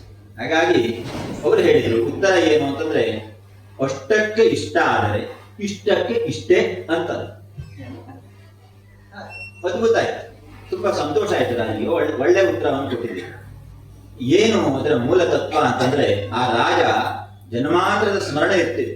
ಅವನು ಹೇಳ್ತಾರೆ, ಅವನು ಹಿಂದೆ ಯಾವುದೋ ಒಂದು ಕಾಲದಲ್ಲಿ ತುಂಬಾ ದರಿದ್ರನಾಗಿದ್ದ. ಆಗ ಮತ್ತೇನು ಮನೆಯಲ್ಲಿ ಕೊಡ್ಲಿಕ್ಕೆ ಇರ್ಲಿ, ಸಂಪತ್ತಿರ್ಲಿ. ಬಂದವರು ಎಲ್ಲರಿಗೂ ಕೂಡ ಮನೆಯಲ್ಲಿ ಬೆಳೆದ ಸೊಪ್ಪನ್ನು ಒಂದು ಸ್ವಲ್ಪ ಕೊಟ್ಟು ಕಳಿಸ್ತಾ ಇತ್ತು. ಅವನಿಗೆ ಆ ರೀತಿಯಾಗಿ ದಾರಿದ್ರ್ಯದ ಅವಧಿಯಲ್ಲಿ ದಾನ ಮಾಡಿದ ಪ್ರಭಾವದಿಂದಾಗಿ ರಾಜನಾಗುವ ಒಂದು ಕಾಲ ಬಂತು. ಅವನಿಗೆ ಅದೊಂದು ಸ್ಮರಣೆ ಇತ್ತು, ನಾನು ಸೊಪ್ಪು ಕೊಟ್ಟಿದ್ದರಿಂದ ರಾಜನಾಗಿದ್ದೇನೆ ಅಂತೇಳಿ. ಅವನು ಈಗಲೂ ಕೂಡ ಸೊಪ್ಪನ್ನೇ ಕೊಡ್ತಾ ಇದ್ದ, ಮತ್ತೆ ಬೇರೆ, ಯಾಕೆಂದ್ರೆ ಸೊಪ್ಪು ಕೊಟ್ಟದ್ರಿಂದ ರಾಜನಾದ. ಈಗಲೂ ಕೂಡ ರಾಜನಾದ ಮೇಲೂ ಅವನು ಕೊಡೋದು ಸೊಪ್ಪೇ ಆಗಿತ್ತು. ಆದ್ರೆ ನಾನು ಸೊಪ್ಪನ್ನು ಕೊಟ್ಟು ರಾಜ ಆಗಿದ್ದೇನೆ ಅಂತಿತ್ತು. ಅದರಿಂದ ಏನು ಮಾಡ್ತಾ ಇದ್ದೆ ಅಂದ್ರೆ ಇದನ್ನೇ ಮಾಡ್ತಾರೆ, ಅಷ್ಟಕ್ಕೆ ಇಷ್ಟ ಆದರೆ. ಈಗ ನಾನು ದಾರಿದ್ರ್ಯದ ಅವಧಿಯಲ್ಲಿ ಸೊಪ್ಪು ಕೊಟ್ಟದ್ರಿಂದ ರಾಜನಾದರೆ ಈಗಲೂ ಸೊಪ್ಪು ಕೊಟ್ಟರೆ ಏನು ಅಂತ ಒಂದು ಮೂಲ ಪ್ರಶ್ನೆ. ಆಗ ಇಷ್ಟಕ್ಕೆ ಅಷ್ಟೇ. ಆಗ ಇವರು ಹೇಳಿದ ಉತ್ತರ, ಅಷ್ಟಕ್ಕೆ ನಿನಗೆ ಇಷ್ಟ ಆದ್ರೆ ಇಷ್ಟಕ್ಕೆ ಮತ್ತಷ್ಟೇ ಏನು, ಈಗ ನೀನು ಸೊಪ್ಪನ್ನು ಕೊಟ್ರೆ ನೀನು ಮತ್ತೆ ಆಗುದು ದರಿದ್ರನೇ. ಹಾಗೆ ಏನು ನಮಗೆ ಅವಕಾಶ ಇದ್ದಾಗ ನಾವು ಓದುವುದು, ಇಲ್ಲ ಅಂತಂದ್ರೆ ಅರ್ಧ ಆದ್ರೂ ಸರಿ. ಹೇಳಿದ್ರು ಅಷ್ಟು ಮಹತ್ವ ಇದೆ ಅಂತ. ಭಾಗವತದ ಪ್ರತ್ಯಕ್ಷರದಲ್ಲಿ ಕೂಡ ಭಗವಂತ ಇದ್ದಾನೆ, ಇಲ್ಲಿ ಮುಂದೆ ಬರುವಂತಹ ವಿಷಯ. ಅಕ್ಷರದಲ್ಲಿ ನಾನು ಇರ್ತೇನೆ, ಪ್ರತಿ ಅಕ್ಷರದಲ್ಲಿ. ಹಾಗಾಗಿ ಇದನ್ನೇ ಅಲ್ಲಿ ಸನತ್ ಕುಮಾರ್ ಹೇಳ್ತಾರೆ, ಇದು ತುಂಬಾ ಮಹತ್ವ ಉಳ್ಳದ್ದು. ವೇದಾದಿರು ವೇದ ಮಾತಾಚ ಪೌರುಷಂ ಸೂಕ್ತಮೇವ ಚ ತ್ರಯೀ ಭಾಗವತಂಚೈವ ದ್ವಾದಶಾಕ್ಷರ ಏವ ಚ ಯಶ್ಚ ಭಾಗವತಂ ಶಾಸ್ತ್ರಂ ವಾಚಯೇತ್ ಅರ್ಥತೋ ನಿಶಂ ಜನ್ಮಕೋಟಿ ಕೃತಂ ಪಾಪಂ ನಶ್ಯತೆ ನಾತ್ರ ಸಂಶಯ. ಜನ್ಮಕೋಟಿ ಕೃತಂ ಪಾಪಂ, ಏನೇ ಪಾಪಗಳಿದ್ರು ಕೂಡ ಭಾಗವತದ ಪಠನದಿಂದ ಆ ಎಲ್ಲ ಪಾಪಗಳು ಕೂಡ ನಾಶವಾಗುತ್ತವೆ. ಇದು ಭಾಗವತದ ಮಹತ್ವ. ಇಷ್ಟನ್ನು ಒಂದು ಸ್ವಲ್ಪ ಪುನಃ ನಾವು ಚಿಂತನೆ ಮಾಡಿ ನಾವು ಕಥೆಯಡೆಗೆ ಹೋಗಬೇಕು. ಶ್ರೀಕೃಷ್ಣ ಕಥೆಯಲ್ಲಿ ನಾವೆಲ್ಲರೂ ಕೂಡ ಇದ್ದೇವೆ. ಎಲ್ಲಿಗೆ ಬಂತು ಅಂತಂದ್ರೆ ಶ್ರೀಕೃಷ್ಣ ಪೌಗಂಡ ಬಾಲ್ಯ, ಆ ಒಂದು ವಯಸ್ಸಿಗೆ ಬಂದಿದ್ದಾನೆ. ಎಲ್ಲ ಅವನ ಚೇಷ್ಟೆಗಳನ್ನೆಲ್ಲ ನಾವು ಶ್ರವಣ ಮಾಡಿದ್ದೇವೆ. ಶುಕರು ಹೇಳಿದರು, ಈಗ ಅವನು ಕೊಳಲನ್ನು ನುಡಿಸ್ತಾ ಇದ್ದ. ಆ ಕೊಳಲು ಹೇಗಿತ್ತು ಅಂತಂದ್ರೆ ಅದನ್ನು ಕೇಳಿದಾಗ ಎಲ್ಲರೂ ಕೂಡ ಮೈಮರೆತು ಹೋಗ್ತಾ ಇದ್ರು. ಅಲ್ಲಿ ಮನುಷ್ಯರು, ಪಶು ಪಕ್ಷಿಗಳು ಎಲ್ಲರೂ ಕೂಡ ಮೈಮರಿತಾ ಇದ್ರು. ಅಷ್ಟು ಅದ್ಭುತವಾಗಿ ಅವನ ನಾದ. ಅದನ್ನ ವರ್ಣನೆ ಮಾಡ್ತಾರೆ ಶುಕರು. ಪರೀಕ್ಷಿತ ಮಹಾರಾಜ ಎಲ್ಲ ಕಥೆಯನ್ನು ಹೇಳ್ತಾ ಬಂದ್ರು ಪರೀಕ್ಷಿತನಿಗೆ. ಪರೀಕ್ಷಿತನು ಕೂಡ ಕೃಷ್ಣನ ಕಥೆಯನ್ನ ವಿಸ್ತೃತವಾಗಿ ಹೇಳಿ ಅಂತೇಳಿ ಪ್ರಾರ್ಥನೆ ಮಾಡಿಕೊಂಡಿದ್ದ. ತುಂಬಾ ವಿಸ್ತೃತವಾಗಿ ಆ ಭಗವಂತನ ಕಥೆಯನ್ನು ಹೇಳಬೇಕು ಅಂತೇಳಿ. ಶುಕ ಉವಾಚ ಇತ್ತಂ ಶರತ್ ಸ್ವಚ್ಛ ಜಲಂ ಪದ್ಮಾಕರ ಸುಗಂಧಿನ ನಿಮಿಷದ್ವಾಯುನಾ ವಾತಂ ಸಗೋ ಗೋಪಾಲಕೋ ಚ್ಯುತಃ. ಈಗ ಎಂತಹ ಸನ್ನಿವೇಶ, ತುಂಬಾ ಸ್ವಚ್ಛವಾಗಿರುವಂತಹ ಒಂದು ವಾತಾವರಣ. ಆ ಒಂದು ಸಂದರ್ಭದಲ್ಲಿ ಏನು ಮಳೆಯೆಲ್ಲ ಬಿದ್ದು ಆಮೇಲೆ ಭೂಮಿ ಸ್ವಚ್ಛವಾಗಿದೆ, ಎಲ್ಲ ತರುಲತೆಗಳೆಲ್ಲ ಅರಳಿಕೊಂಡಿದೆ. ಆ ಸಂದರ್ಭದಲ್ಲಿ ಕುಸುಮಿತ ವನರಾಜಿಶುಷ್ಮ ಭೃಂಗಿ ದ್ವಿಜಕುಲ ಕುಷ್ಟ ಸರಸ್ಸರನ್ಮಹೀಧ್ರಂ ಮಧುಪತಿರವಕಾಶ್ಯ ಚಾರಯನ್ ಗಾಹ ಸಹ ಪಶುಪಾಲ ಬಲಶ್ಚುಕೂಜವೇಣುಂ. ಸಹ ಪಶುಪಾಲಶ್ಚುಕೂಜವೇಣು, ಎಲ್ಲ ಉಳಿದವರು ಬಾಲಕರೆಲ್ಲ ಇದ್ದಾರೆ. ಇವರ ಜೊತೆಯಾಗಿ ಈ ಕರುಗಳಿಂದ ದನಕ್ಕೆ ಬಂದಿತ್ತು. ನಾವು ಹೇಳಿದ್ದೇವೆ ಅವನಿಗೆ ಸ್ವಲ್ಪ ಕರುಗಳನ್ನು ಮೇಯಿಸುವುದರಿಂದ ದನ ಮೇಯಿಸುವುದರವರೆಗೆ ಅವನಿಗೆ ಉನ್ನತ ಸ್ಥಾನ ಸಿಕ್ಕಿತ್ತು, ಕೃಷ್ಣನಿಗೆ ಮತ್ತು ಆ ಬಾಲಕರಿಗೆಲ್ಲ. ಚುಕೂಜವೇಣು, ಈಗ ಕೊಳಲನ್ನು ನುಡಿಸಿದ, ಚುಕೂಜ ನುಡಿಸಿದ. ಇದರಿಂದ ಏನಾಯ್ತು ನೋಡಿ. ತದ್ವರಜಸ್ತೆಯ ಆಶ್ರಿತ್ಯ ವೇಣುಗೀತಂ ಸ್ಮರೋದಯಂ ಕಾಶ್ಚಿತ್ ಪರೋಕ್ಷಂ ಕೃಷ್ಣಸ್ಯ ಸ್ವಸಖೀಭ್ಯೋ ಅನ್ವವರ್ಣಯನ್. ಕಾಶ್ಚಿತ್, ಒಬ್ಬಳು ತನ್ನ ಸಖಿಯರ ಜೊತೆಗೆ ಮತ್ತು ಸಖಿಯರೆಲ್ಲ ಮಾತನಾಡಿಕೊಳ್ತಾರೆ, ವರ್ಣಿಸ್ತಾರೆ. ಅವನು ಒಂದು ಕೊಳಲನ್ನು ನುಡಿಸಿದ್ರೆ ಎಂತಹ ಮರೆವು ಅಥವಾ ಯಾವ ರೀತಿಯಾಗಿ ಭಾವ ಬರ್ತಿತ್ತು ಅಂತಂದ್ರೆ ನಿರಂತರವಾಗಿ ಕೊಳಲನ್ನಾದವನ ಮತ್ತು ಕೃಷ್ಣನನ್ನ ವರ್ಣನೆ ಮಾಡ್ತಾ ಇದ್ರು. ಗೋಪಿಕೆ ಮರೆತು ಹೋಗ್ತಾ ಇದ್ರು ಅವರು. ತದ್ವರ್ಣಯಿತು ಆರಬ್ಧ ಸ್ಮರಂತ್ಯ ಕೃಷ್ಣ ಚೇಷ್ಟಿತಂ ನಾಶಕನ್ ಸ್ಮರ ವೇಗೇನ ವಿಕ್ಷಿಪ್ತ ಮನಸೋ ನೃಪ. ಹೀಗೆ ಗೋಪಿಕೆಯರ ಭಗವಂತನ ಕುರಿತಾಗಿ, ಕೃಷ್ಣನ ಕುರಿತಾಗಿ ಅವರಿಗಿರುವಂತಹ ಭಾವ ಏನು ಅದನ್ನು ವರ್ಣನೆ ಮಾಡ್ತಾರೆ. ಬರಹ ಎರಡು ತುಂಬಾ ದೀರ್ಘವಾಗಿ ಅದರ ವರ್ಣನೆ ಇದೆ. ಒಂದೆರಡು ಶ್ಲೋಕವನ್ನ ಸ್ಮರಣೆ ಮಾಡಿಕೊಂಡು ನಾವು ಮುಂದೆ ಹೋಗೋಣ. ವರಹ ಪೀಠಂ ನಟವರ ವಪುಃ ಕರ್ಣಯೋ ಕರ್ಣಿಕಾರಂ ಬಿಭ್ರದ್ವಾಸಃ ಕನಕ ಕಪಿಶಂ ವೈಜಯಂತೀಂಚ ಮಾಲಾಂ ರಂಧ್ರಾನ್ವೇಣೋರಧರ ಸುಧಯಾ ಪೂರಯನ್ ಗೋಪವೃಂದೈಃ ವೃಂದಾರಣ್ಯಂ ಸ್ವಪದ ರಮಣಂ ಪ್ರಾವಿಶದ್ ಗೀತ ಕೀರ್ತಿ. ವರ್ಣನೆ ಮಾಡಿ ಹೇಳಿ. ಹೇಗೆ ಅವನು ಈ ಕೊಳಲನ್ನು ನುಡಿಸ್ತಾ ಇದ್ದ ಅಂತೇಳಿ. ವರಹಾಪೀಡಂ ನಟವರವಪು ಕರ್ಣಯೋ ಕರ್ಣಿಕಾರಂ ಬಿಭ್ರದ್ವಾಸ ಕನಕ ಕಪಿಶಂ. ಅವನ ಶರೀರ ಹೇಗಿತ್ತು ಎಂಬುದನ್ನು ವರ್ಣನೆ ಮಾಡಿ. ಹೀಗಿತ್ತು, ಈ ರೀತಿಯಾಗಿತ್ತು, ಸೊಂಟಕ್ಕೆ ಬಟ್ಟೆಯನ್ನು ಸುತ್ತಕೊಂಡಿದ್ದ, ಪೀತಾಂಬರ ವಸ್ತ್ರವನ್ನು ಧರಿಸಿದ್ದ, ವೈಜಯಂತಿ ಮಾಲೆಯನ್ನು ಧಾರಣೆ ಮಾಡಿದ್ದ. ರಂಧ್ರಾನ್ ವೇಣೋ ರಥರ ಸುಧಯ ಪೂರಯನ್ ಗೋಪವೃಂದೈ. ರಂಧ್ರಾ ವೇಣೋ ಅಧರ ಸುಧಯ ಪೂರಯನ್ ಅಂದರೆ ಅವನ ಬಾಯಿಯ ಜೊಲ್ಲು ಆ ಕೊಳಲಿನ ರಂಧ್ರದಲ್ಲ ತುಂಬಿಕೊಳ್ತಾ ಇತ್ತು. ಭಗವಂತನನ್ನು ವರ್ಣನೆ ಮಾಡುವಾಗ ಸಣ್ಣ ಸಣ್ಣ ಸಣ್ಣ ವಿಷಯವನ್ನು ಕೂಡ ಹೀಗೆಲ್ಲ ವರ್ಣನೆ ಮಾಡಿ.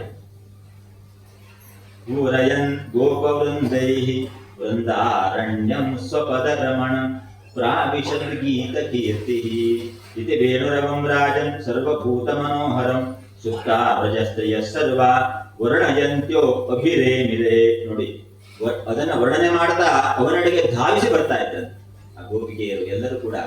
ಗೋಪಿಕೆಯರು, ಆಕಳು, ಕರುಗಳು ಎಲ್ಲ ಧಾವಿಸಿ ಬರ್ತಾ ಇದ್ರು. ಗೋಪ್ಯ ಗೂಜು ಎಲ್ಲರೂ ಕೂಡ ಹೇಳ್ತಾರೆ. ಗೋಪಿಕೆಯರೆಲ್ಲ ಹೇಗೆ ಅದನ್ನು ವರ್ಣನೆ ಮಾಡಿದ್ರು ಅಂತಂದ್ರೆ, ಹೇಗೆ ಕೃಷ್ಣ ವರ್ಣನೆ ಅಶೃಣ್ವತಾಂ ಫಲಮಿದಂ ನ ಪರಂ ವಿದಾಮಃ ಸಖ್ಯ ಪಶು ನನು ವಿವೇಶಯತೋರ್ವಯಸ್ಯೈಃ ವಕ್ತ್ರಂ ವ್ರಜೇಶ ಸುತಯೋರನು ವೇಣುಜುಷ್ಟಂ ಯೈರ್ವಾನಿಪೀತಮನುರಕ್ತ ಕಟಾಕ್ಷ ಮೋಕ್ಷಂ.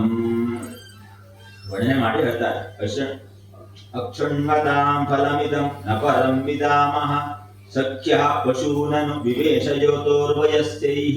ಇವರೆಲ್ಲ ಈ ಪಶುಗಳು ಮತ್ತು ಈ ಗೋಪಾಲಕರೆಲ್ಲ ಏನು ಪುಣ್ಯವನ್ನು ಮಾಡಿದೆ. ನಿರಂತರವಾಗಿ ಕೃಷ್ಣನ ಸಾಂಗತ್ಯ, ನಿರಂತರವಾಗಿ ಅವನ ವೇಣುಗಾನವನ್ನು ಕೇಳುವ ಭಾಗ್ಯ ಇವರಿಗೆಲ್ಲ ಇದೆಯಲ್ಲ. ವಕ್ತ್ರಂ ವ್ರಜೇಶ ಸುತಯೋರನು ವೇಣುಜುಷ್ಟಂ ಏವಾ ನಿಪೀತಂ ಅನುರಕ್ತ ಕಟಾಕ್ಷ ಮೋಕ್ಷಂ. ದೈವಾ ಅನುರಕ್ತ ಕಟಾಕ್ಷ ಮೋಕ್ಷಂ ನಿಪೀತ ಅಂದ್ರೆ ಕೃಷ್ಣ ಒಮ್ಮೆ ಈಗ ನೋಡಿದ್ರೆ ಸಾಕು, ನಮ್ಮ ಕಡೆ ನೋಡಿದ. ಈಗ ನಾವೆಲ್ಲ ನಮ್ಮ ಬದುಕಿನೆಲ್ಲ ಅಂತ ಅನುಭವ. ಯಾರಾದ್ರೂ ನೋಡಿ, ಈಗ ಪ್ರಧಾನಿಯವರು ಎಲ್ಲ ಒಂದು ವಿದೇಶಕ್ಕೆ ಹೋಗಿದ್ದಾರೆ ಅಂತಂದ್ರೆ ಅವರಿಗೆ ಕೈ ಕೊಡುವರು. ಆ ಕೈ ಅವ್ರು ಏನಾದ್ರು ಈಗ ಕೊಟ್ಟು ಬಿಟ್ರು ಅಂದ್ರೆ ಇವರಿಗೆ ಆನಂದ ಬಾಷ್ಪ ಆಗ್ತದೆ. ದೇಶದ ಭಾರತದ ಪ್ರಧಾನಿ ನಮಗೆ ಕೈ ಕೊಟ್ಟರು, ನಾವು ಗುರುಗಳೆಲ್ಲ ಬಂದ್ರು, ಅವ್ರು ಒಮ್ಮೆ ನಮ್ಮ ಕಡೆ ನೋಡ್ಕೋ, ಒಮ್ಮೆ ನಮ್ಮ ಕಡೆ ನೋಡಿ ನಗು ಆಡಿದ್ದಾರೆ, ಇಷ್ಟ ಧನ್ಯ ಆಯ್ತು ನಮ್ಮ ಬದುಕು. ನಾವೇ ಹೇಳ್ತೇವೆ, ಗುರುಗಳು ಬಂದು ನಮ್ಮ ಬದಿ ನೋಡಿ ನಿಗಿ ಆಡ. ಹಾಗೆ ಈ ಕೃಷ್ಣನ ಕುರಿತಾಗಿ ಕೂಡ ಗೋಪಿಕೆಯರು ಅಂತಹ ಅವರು ಹೇಳ್ತಾರೆ, ನಿರಂತರವಾಗಿ ಗೋಪಾಲಕರು ಕೃಷ್ಣನ ನೋಡ್ಕೊಂಡಿದ್ದಾರೆ. ನಿರಂತರವಾಗಿ ಆ ಕೃಷ್ಣ ಅವರನ್ನ ತುಂಬಾ ಪ್ರೀತಿಯಿಂದ ಮಾತನಾಡಿಸ್ತಾ ಇದ್ದಾನೆ ಅಂದ್ರೆ ಅವರಿಗೆ ಎಂತಹ ಭಾಗ್ಯ ಇರಬೇಕು. ತುಂಬಾ ವರ್ಣನೆ ಮಾಡಿದ್ದಾರೆ. ಅಂದ್ರೆ ಈ ಇಂತಹ ಭಾವ ಇತ್ತು ಅಂತ ಗೋಪಿಕೆಯರು. ಗೋಪ್ಯ ಕಿಮಚರದಯಂ ಗೋಪ್ಯ ಕಿಮಾಚರದಯಂ ಕುಶಲಂ ಸ್ವವೇಣು ದಾಮೋದರಾಧರ ಸುಧಾಮಪಿ ಗೋಪಿಕಾನಾಂ ಭುಂಕ್ತೆ ಸ್ವಯಂ ಯದವಶಿಷ್ಟ ರಸಂ ಹೃದಿನ್ಯೋ ಹೃಷ್ಯತ್ವಚೋಶ್ಮುಜುಸ್ತರವೋ ಯಥಾರ್ಯಾಃ. ಎಲ್ಲದಕ್ಕೂ ಅವರೇ ವರ್ಣನೆ ಮಾಡಿ ಹೇಳಿದ್ರು. ವಂಶಕ್ಕೆ, ವಂಶ ಅಂತಂದ್ರೆ ಈಗ ಕೃಷ್ಣನ ಕೈಯಲ್ಲಿ ಒಂದು ಕೊಳಲಿದೆ, ಆ ಕೊಳಲಿಗೆ ಒಂದು ತಾಯಿ ಇದೆ. ಅಂದ್ರೆ ಆ ಕೊಳಲನ್ನ ಯಾವುದೋ ಒಂದು ಬಿದಿರಿನಿಂದ ತೆಗೆದುಕೊಂಡು ಬಂದ ಅಂತಹ ಕೊಳಲು ಕೃಷ್ಣನ ಕೈಯಲ್ಲಿದೆ. ಅದನ್ನ ಬೆಳೆಸಿದ ತಾಯಿ ಎಷ್ಟು ಧನ್ಯ. ಅದನ್ನು ಕೂಡ ಬಿಡಲಿಲ್ಲ ಗೋಪಿಕೆಯರು. ಅವನ ಕೈಯಲ್ಲಿ ನಿರಂತರವಾಗಿ ನುಡಿಯುತ್ತಿರುವ ಒಂದು ಕೊಳಲಿದೆಯಲ್ಲ, ಆ ಕೊಳಲಿನ ತಾಯಿ ಧನ್ಯಳು. ಯಾಕಂದ್ರೆ ಇಂತಹ ಮಗನನ್ನು ಹಡೆದವರು ಅಂತಹ ಧನ್ಯತೆಯನ್ನು ಅನುಭವಿಸ್ತಾ ಇದ್ರು. ಹಾಕಿದ ಬಟ್ಟೆ, ಆಭರಣ ಇದೆಲ್ಲ ಎಲ್ಲಿಂದ ಬಂದದ್ದು? ಅವರೆಲ್ಲ ಏನು ಪುಣ್ಯ ಮಾಡಿದ್ದಾರೆ? ಕೃಷ್ಣನ ಮೈ ಮೇಲೆ ಅದಿದೆ. ಹೀಗೆಲ್ಲ ಅವರೆಲ್ಲ ವರ್ಣನೆ ಮಾಡ್ತಾರೆ. ನಮಗೆ ಅಂತಹ ಭಾಗ್ಯ ಸಿಗದೆ ಹೋಯ್ತದೆ ಅಂತೇಳಿ ಅದರ ಬಗ್ಗೆ ಇಷ್ಟೆಲ್ಲ ದೊಡ್ಡ ಚರ್ಚೆ ಗೋಪಿಕೆ ಇರುತ್ತೆ. ನಾವು ಆ ಕೊಳಲಾಗಬಾರ್ದಿತ್ತೆ, ನಾವು ಹಾಕುತ್ತಿರಬೇಕಾಗಿತ್ತು ದೀರ್ಘವಾಗಿ ಹೇಳಿದ್ದಾರೆ. ಅಂತಾಯ ಮತ್ರಿರಬಲ ಹರಿತಾಸವರ್ಯೋ ಯದ್ರಾಮಕೃಷ್ಣ ಚರಣ ಸ್ಪರ್ಶ ಪ್ರಮೋದ ಮಾನಂ ತನೋತಿ ಸಹ ಗೋಕಣಯೋಸ್ತಯೋರ್ಯತ್ ಪಾನೀಯ ಸೂರ್ಯವಸ ಕಂದರ ಕಂದ ಮೂಲೈ. ಎಲ್ಲಿಯೂ ಕೂಡ ತುಂಬಾ ಚರ್ಚೆಯ ವಿಷಯಗಳಿಲ್ಲ. ಎಷ್ಟು ಮುಗ್ಧವಾಗಿ ಅವರು ಕೃಷ್ಣನನ್ನು ಕಂಡ್ರು. ಅಂದ್ರೆ ಆ ಮುಗ್ಧ ಭಾವಕ್ಕೆ ಒಲಿದದ್ದು ಕೃಷ್ಣ. ಆ ರೀತಿಯಲ್ಲಿ ಅವರು ಕೃಷ್ಣ ಯಾವುದನ್ನು ಸ್ಪರ್ಶ ಮಾಡಿದ್ರು ಕೂಡ ಅಯ್ಯೋ ನಾವು ಆ ಕೊಲ್ಲಾಗಬಾರ್ದಿತ್ತೆ ಅಂತ. ಪಾದಸ್ಪರ್ಶ ಮಾಡಿದ್ರೆ ಒಂದ್ ಕಡೆ ಕುಳಿತುಕೊಂಡ್ರೆ ಎಲ್ಲದನ್ನು ಹೇಳಿದ್ದಾರೆ ಅವರು. ಒಂದು ಕಲ್ಲು ಮೇಲೆ ಕುಳಿತುಕೊಂಡ್ರೆ ನಾವು ಯಾಕೆ ಇಲ್ಲಿ ಹುಟ್ಟಿದ್ದೇವೆ, ನಾವು ಅದೊಂದು ಕೊಲ್ಲಾಗಬಾರ್ದಿತ್ತೆ, ಹೀಗೆಲ್ಲ ಅವರು ಹೇಳಿಕೊಂಡ್ರು. ಎಲ್ಲ ಇಂತಹ ಭಾವ ಅಂತ ಗೋಪಿಕೆಯರ ಭಾವ ಅಷ್ಟು ಮಹತ್ವದ್ದು. ನಾವು ಎಲ್ಲೋ ಒಂದ್ ಕಡೆ ಓದಿದಾಗ ಏನೇನೋ ನಮ್ಗೆ ಅನಿಸ್ತದೆ, ಆದ್ರೆ ಬ್ರಹ್ಮಭಾವ ಅದನ್ನು ಮುಂದೆ ಹೇಳಿ ಬರ್ತಾರೆ. ಯಾಕೆ ಗೋಪಿಕೆಯರಿಗೆ ಭಗವಂತ ಒಲಿದ? ನಾವು ಇಷ್ಟೆಲ್ಲ ಯೋಗ ಶಾಸ್ತ್ರಗಳು ಅಂತ ಅಧ್ಯಯನ ಮಾಡಿ ಮಾಡಿ ಕೊನೆಯವರೆಗೂ ಕೂಡ ಭಗವಂತನನ್ನು ಯಾಕೆ ಒಲಿಸಿಕೊಳ್ಳಲು ಅಸಮರ್ಥರಾಗ್ತೇವೆ ಅಂತಂದ್ರೆ ಈ ಭಾವಕ್ಕೆ ಒಲಿದ. ಗೋಪಿಕೆಯ ಭಾವ ಅಷ್ಟು ಮಹತ್ವದ್ದು ಮತ್ತು ಅದು ಪರಮಜ್ಞಾನ. ಹಾಗೆ ಅವರು ತುಂಬಾ ಆ ಭಾವದಿಂದ ಕಂಡಿದ್ರು. ಏವಂ ವಿಧಾ ಭಗವತೋ ಯಾ ವೃಂದಾವನ ಚಾರಿಣ ಏವಂ ವಿಧಾ ಭಗವತೋ ಯಾ ವೃಂದಾವನ ಚಾರಿಣಃ ವರ್ಣಯಂತ್ಯೋ ಮಿಥೋ ಗೋಪ್ಯಃ ತನ್ಮಯತಾಯಯುಃ. ತನ್ಮಯರಾಗಿದ್ರು. ಕುಳಿತಾಗ ನಿಂತಾಗ ಎಲ್ಲ ಕಡೆಯಲ್ಲಿ ಕೃಷ್ಣನದ್ದೇ ಚಿಂತನೆ ಬರುತ್ತೆ. ಅದನ್ನು ಬಿಟ್ಟು ಬೇರೆ ಇರಲಿಲ್ಲ. ಅವರು ಕೆಲಸವನ್ನು ಮಾಡಿಕೊಡ್ತಾ ಇದ್ರು. ಯಾವ ಕೆಲಸವನ್ನು ಕೂಡ ಗೋಪಿಕೆಯರು ಬಿಟ್ಟು ಉಳಿದ್ರು ಅಂತಿಲ್ಲ. ಮನೆಯಲ್ಲಿ ಅನ್ನ ಮಾಡಲಿಲ್ಲ, ಮತ್ತೇನು ಮಾಡಲಿಲ್ಲ ಅಂತ ಏನೂ ಇಲ್ಲ. ಆದರೆ ನಿರಂತರವಾಗಿ ತಮ್ಮ ಕೆಲಸವನ್ನು ಮಾಡ್ತಾ ಮಾಡ್ತಾನೆ ಕೃಷ್ಣನ ಚಿಂತನೆ ಅವರಿಗಿದ್ದದ್ದು. ತಚ್ಚಿಂತ ಅಭ್ಯಾಸ ಆಗಿತ್ತು. ಕೃಷ್ಣ ಎಂಬುದು ಅಭ್ಯಾಸವಾಗಿತ್ತು. ತಚ್ಚಿಂತನಂ ತತ್ಕಥನಂ ಅನ್ಯೋನ್ಯಂ ತತ್ ಪ್ರಬೋಧನಂ ಏತದೇಕಪರತ್ವಂಚ ತದಭ್ಯಾಸಂ ವಿದುರ್ಭುತ. ಅಭ್ಯಾಸ ಅಂತ ನಾವು ಹೇಳ್ತೇವೆ. ಮಕ್ಕಳು ಅಭ್ಯಾಸ ಮಾಡಬೇಕು. ಏನು ಅಭ್ಯಾಸ ಅಂತಂದ್ರೆ ತಚ್ಚಿಂತನಂ, ಅದರ ಕುರಿತಾಗಿ ಚಿಂತನೆ ಮಾಡೋದು. ತತ್ ಕಥನಂ, ಆ ಕುರಿತಾಗಿ ಪರಸ್ಪರ ಮಾತನಾಡೋದು. ಅದೆಲ್ಲ ಈಗ ಉಳಿಲಿಲ್ಲ. ಈಗ ನಮ್ಗೆ ಬೇರೆ ಕೈಯಲ್ಲೆಲ್ಲ ಬೇರೆ ಬೇರೆ ಬಂದ ಮೇಲೆ ಆಯುಧಗಳು ಏನಾಯ್ತು ಅಂದ್ರೆ ತಚ್ಚಿಂತನಂ ಆಗ ಅಭ್ಯಾಸ ಮಾಡುವಾಗ ನಮಗೆ ತತ್ತಿಂತನ ತತ್ಕಥನ ಹಾಗಾಗ್ತದೆ. ಅಂತ ಹೇಳಿ ತಚ್ಚಿಂತನ ಏನು ನಾವು ಅಭ್ಯಾಸ, ಅದರ ಚಿಂತನೆ, ಅದರ ಕುರಿತಾಗಿ ಪರಸ್ಪರ ಮಾತನಾಡುದು. ಮಕ್ಕಳಿದ್ರೆ ಆ ಏನು ಪಾಠ ಇದೆ ಅದರ ಕುರಿತಾಗಿ ಮಾತನಾಡು. ಅನ್ಯೋನ್ಯಂ ತತ್ ಪ್ರಬೋಧನಂ, ಮತ್ತೊಬ್ಬರಿಗೆ ಗೊತ್ತಿಲ್ಲದೆ ಇದ್ರೆ ಅದರ ಕುರಿತಾಗಿ ಹೇಳೋದು. ಏತದೇ ಏಕಪರತ್, ಅದರ ಕುರಿತಾಗಿ ಪರತ್ವ ಅಂತಂದ್ರೆ ಅದೇ ಚಿಂತನೆಯಲ್ಲಿರೋದು. ತದಭ್ಯಾಸಂ ವಿದುರು, ಅದನ್ನು ಅಭ್ಯಾಸ ಅಂತ ಹೇಳ್ತಾರೆ. ಹಾಗೆ ಕೃಷ್ಣ ಎಂಬುದು ಈ ಗೋಪಿಕೆಯರಿಗೆ ಅಭ್ಯಾಸ ಆಯಿತು. ನಿರಂತರವಾಗಿ ಹಗಲು ರಾತ್ರಿ ಎಲ್ಲ ಅಭ್ಯಾಸ ಆಯಿತು. ಈ ರೀತಿಯಾಗಿ ಗೋಪಿಕೆಯರಿದ್ರು ಅಂತೇಳಿ ಗೋಪಿಕಾ ಭಾವ ಎಂಬುದು ಅಷ್ಟು ಮೇಲೆ ಇದೆ. ಶ್ರೀಮದ್ ಭಾಗವತೆ ಮಹಾಪುರಾಣೆ ಪಾರಮಹಂಸ್ಯಾಂ ಸಂಹಿತಾಯಾಂ ದಶಮಸ್ಕಂಧೆ ಪೂರ್ವಾರ್ಧೆ ವೇಣುಗೀತನ್ನಾಮ ಏಕವಿಂಶೋಧ್ಯಾಯ. ವೇಣುಗೀತ, ವೇಣುವಿನ ಕುರಿತಾದ ಗೀತ. ವೇಣುಗೀತ ಅಂತಂದ್ರೆ ಆ ವೇಣುವಿನ ಕುರಿತಾಗಿ ಇಷ್ಟೆಲ್ಲ ಮಾತನಾಡಿಕೊಂಡಿದ್ದಾರೆ ಗೋಪಿಕೆ. ಹೀಗಿದೆ. ಶ್ರೀ ಶುಕವಾಚ, ಶುಕರು ಹೇಳ್ತಾರೆ, ಪರೀಕ್ಷಿತ ಮಹಾರಾಜ, ಹೇಮಂತೆ ಪ್ರಥಮೇ ಮಾಸಿ ನಂದವ್ರಜಕುಮಾರಿಕಾಃ ಚೇನುರ್ಭವಿಷ್ಯಂ ಕುಂಜಾನಾಃ ಕಾತ್ಯಾಯನ್ಯರ್ಚನಂ ವ್ರತಂ. ಈಗ ಹೇಮಂತೆ ಪ್ರಥಮೇ ಮಾಸಿ, ಹೇಮಂತ ಅಂದ್ರೆ ಮಾರ್ಗಶೀರ್ಷ ಮಾಸ ಅಂತ, ಅದರ ಮೊದಲ ತಿಂಗಳು. ನಂದವ್ರಜ ಕುಮಾರಿಕಾ, ಆ ನಂದವ್ರಜದಲ್ಲಿ ಇರುವಂತಹ ಕುಮಾರಿಕೆಯರು ವ್ರತವನ್ನ ಆರಂಭ ಮಾಡಿದರು. ಏನು ವ್ರತ ಅಂತಂದ್ರೆ ಚೇರುರ್ಭವಿಷ್ಯಂ ಭುಂಜಾನಾಃ ಕಾತ್ಯಾಯನ್ಯರ್ಚನಂ ವ್ರತಂ. ಕಾತ್ಯಾಯಿನಿ ದೇವಿಯ ವ್ರತವನ್ನು ಮಾಡ್ತಾ ಇದ್ದಂತೆ. ನೋಡಿ, ನಮ್ಮಲ್ಲಿ ಎಲ್ಲರಿಗೂ ಕೂಡ ನಮಗೆ ಸಾಮಾನ್ಯವಾಗಿ ಕೇಳಿ ಅಭ್ಯಾಸ ಆಗಿದೆ. ಈಗ ಕೃಷ್ಣ ವಸ್ತ್ರಗಳನ್ನ ಅಪಹರಿಸಿಕೊಂಡು ಹೋದ ಇತ್ಯಾದಿಯಾಗಿ ಹೀಗೆಲ್ಲ ಮಾಡಿದಾನೆ ಕೃಷ್ಣ ಅಂತೇಳಿ ಅದರ ಅಧ್ಯಾಯ ಪಂಚಮಿ. ಏನಿದೆ ಅದರಲ್ಲಿ, ಅದರ ನಿಜವಾಗಿರುವಂತಹ ತತ್ವ ಏನು ಅಂತೇಳಿ. ಈಗ ಕುಮಾರಿಕೆಯರು ಅಷ್ಟವರ್ಷ ಭವೇತ್ ಗೌರಿ, ಆಮೇಲೆ ಅಷ್ಟವರ್ಷ ಭವೇತ್ ಗೌರಿ, ದಶವರ್ಷಾತು ಕನ್ಯಕ, ಸಂಪ್ರಾಪ್ತೆ ದ್ವಾದಶೇ ವರ್ಷೆ, ಅಂದ್ರೆ ಅಲ್ಲಿವರೆಗೆ ಕುಮಾರಿಕೆಯರು ಅಂತೇಳಿ. ಅಷ್ಟವರ್ಷ 8 ವರ್ಷದವರೆಗಿನವರು ಗೌರಿ ಅಂತೇಳಿ ಹೇಳಿದ್ರು. ಆಮೇಲೆ ದಶವರ್ಷ 10 ವರ್ಷದವರೆಗೆ ಕನ್ಯಕ ಅಂತೇಳಿ, ಕನ್ಯಾ ಸಂಸ್ಕಾರ 10 ವರ್ಷದವರೆಗೆ. ಆಮೇಲೆ ಕುಮಾರಿ ಅಂತೇಳಿ ಹೀಗಿದೆ ಸಂಜ್ಞೆ. ಹಾಗೆ ಆ ಒಂದು ವಯಸ್ಸಿನಲ್ಲಿ ಇದ್ದವರು ಸ್ವಲ್ಪ ಹೆಚ್ಚು ಕಡಿಮೆ. ಅವರು ಏನು ಮಾಡ್ತಾ ಇದ್ರು ಅಂದ್ರೆ ಕೃಷ್ಣನನ್ನ ಪತಿಯನ್ನಾಗಿ ಪಡೆಯಬೇಕು ಎಂಬುದಾಗಿಯೇ ವ್ರತ ಮಾಡ್ತಾ ಇದ್ರು. ವ್ರತ ಯಾರ ವ್ರತ ಅಂತಂದ್ರೆ ಕಾತ್ಯಾಯಿನಿ ದೇವಿಯ ವ್ರತ, ದುರ್ಗೆಯ ವ್ರತ. ಅದನ್ನ ಭವಿಷ್ಯಂ ಭುಂಜಾನ, ಏನೋ ಒಂದು ಹೊತ್ತು ಊಟ ಮಾಡೋದು, ಭವಿಷ್ಯನ ಅನ್ನವನ್ನು ಊಟ ಮಾಡಿ ತುಂಬಾ ಕಠಿಣವಾದಂತಹ ವ್ರತವನ್ನ ಆರಂಭ ಮಾಡ್ತಾರೆ. ಅಷ್ಟು ಸಣ್ಣವರಿಗೆ ಕೂಡ ಕೃಷ್ಣನನ್ನೇ ಪತಿಯನ್ನಾಗಿ ಪಡೆಯಬೇಕು ಎಂಬುದೇ ಭಾವ ಮಾಡಿ. ಆಪೃತ್ಯಾಂಬಸಿ, ನೋಡಿ ಏನೆಲ್ಲ ವ್ರತದಲ್ಲಿ ಇತ್ತು ಅಂತಂದ್ರೆ, ಆಪೃತ್ಯಾಂಬಸಿ ಕಾಲಿಂದ್ಯ ಜಲಾಂತೆ ಚೋದಿತೇರುಣೆ ಕೃತ್ವಾ ಪ್ರತಿಕೃತಿಂ ದೇವೀಂ ಆನರ್ತ್ಯೋ ನೃಪ ಸೈಕತಿ ಪ್ರತಿಕೃತಿ.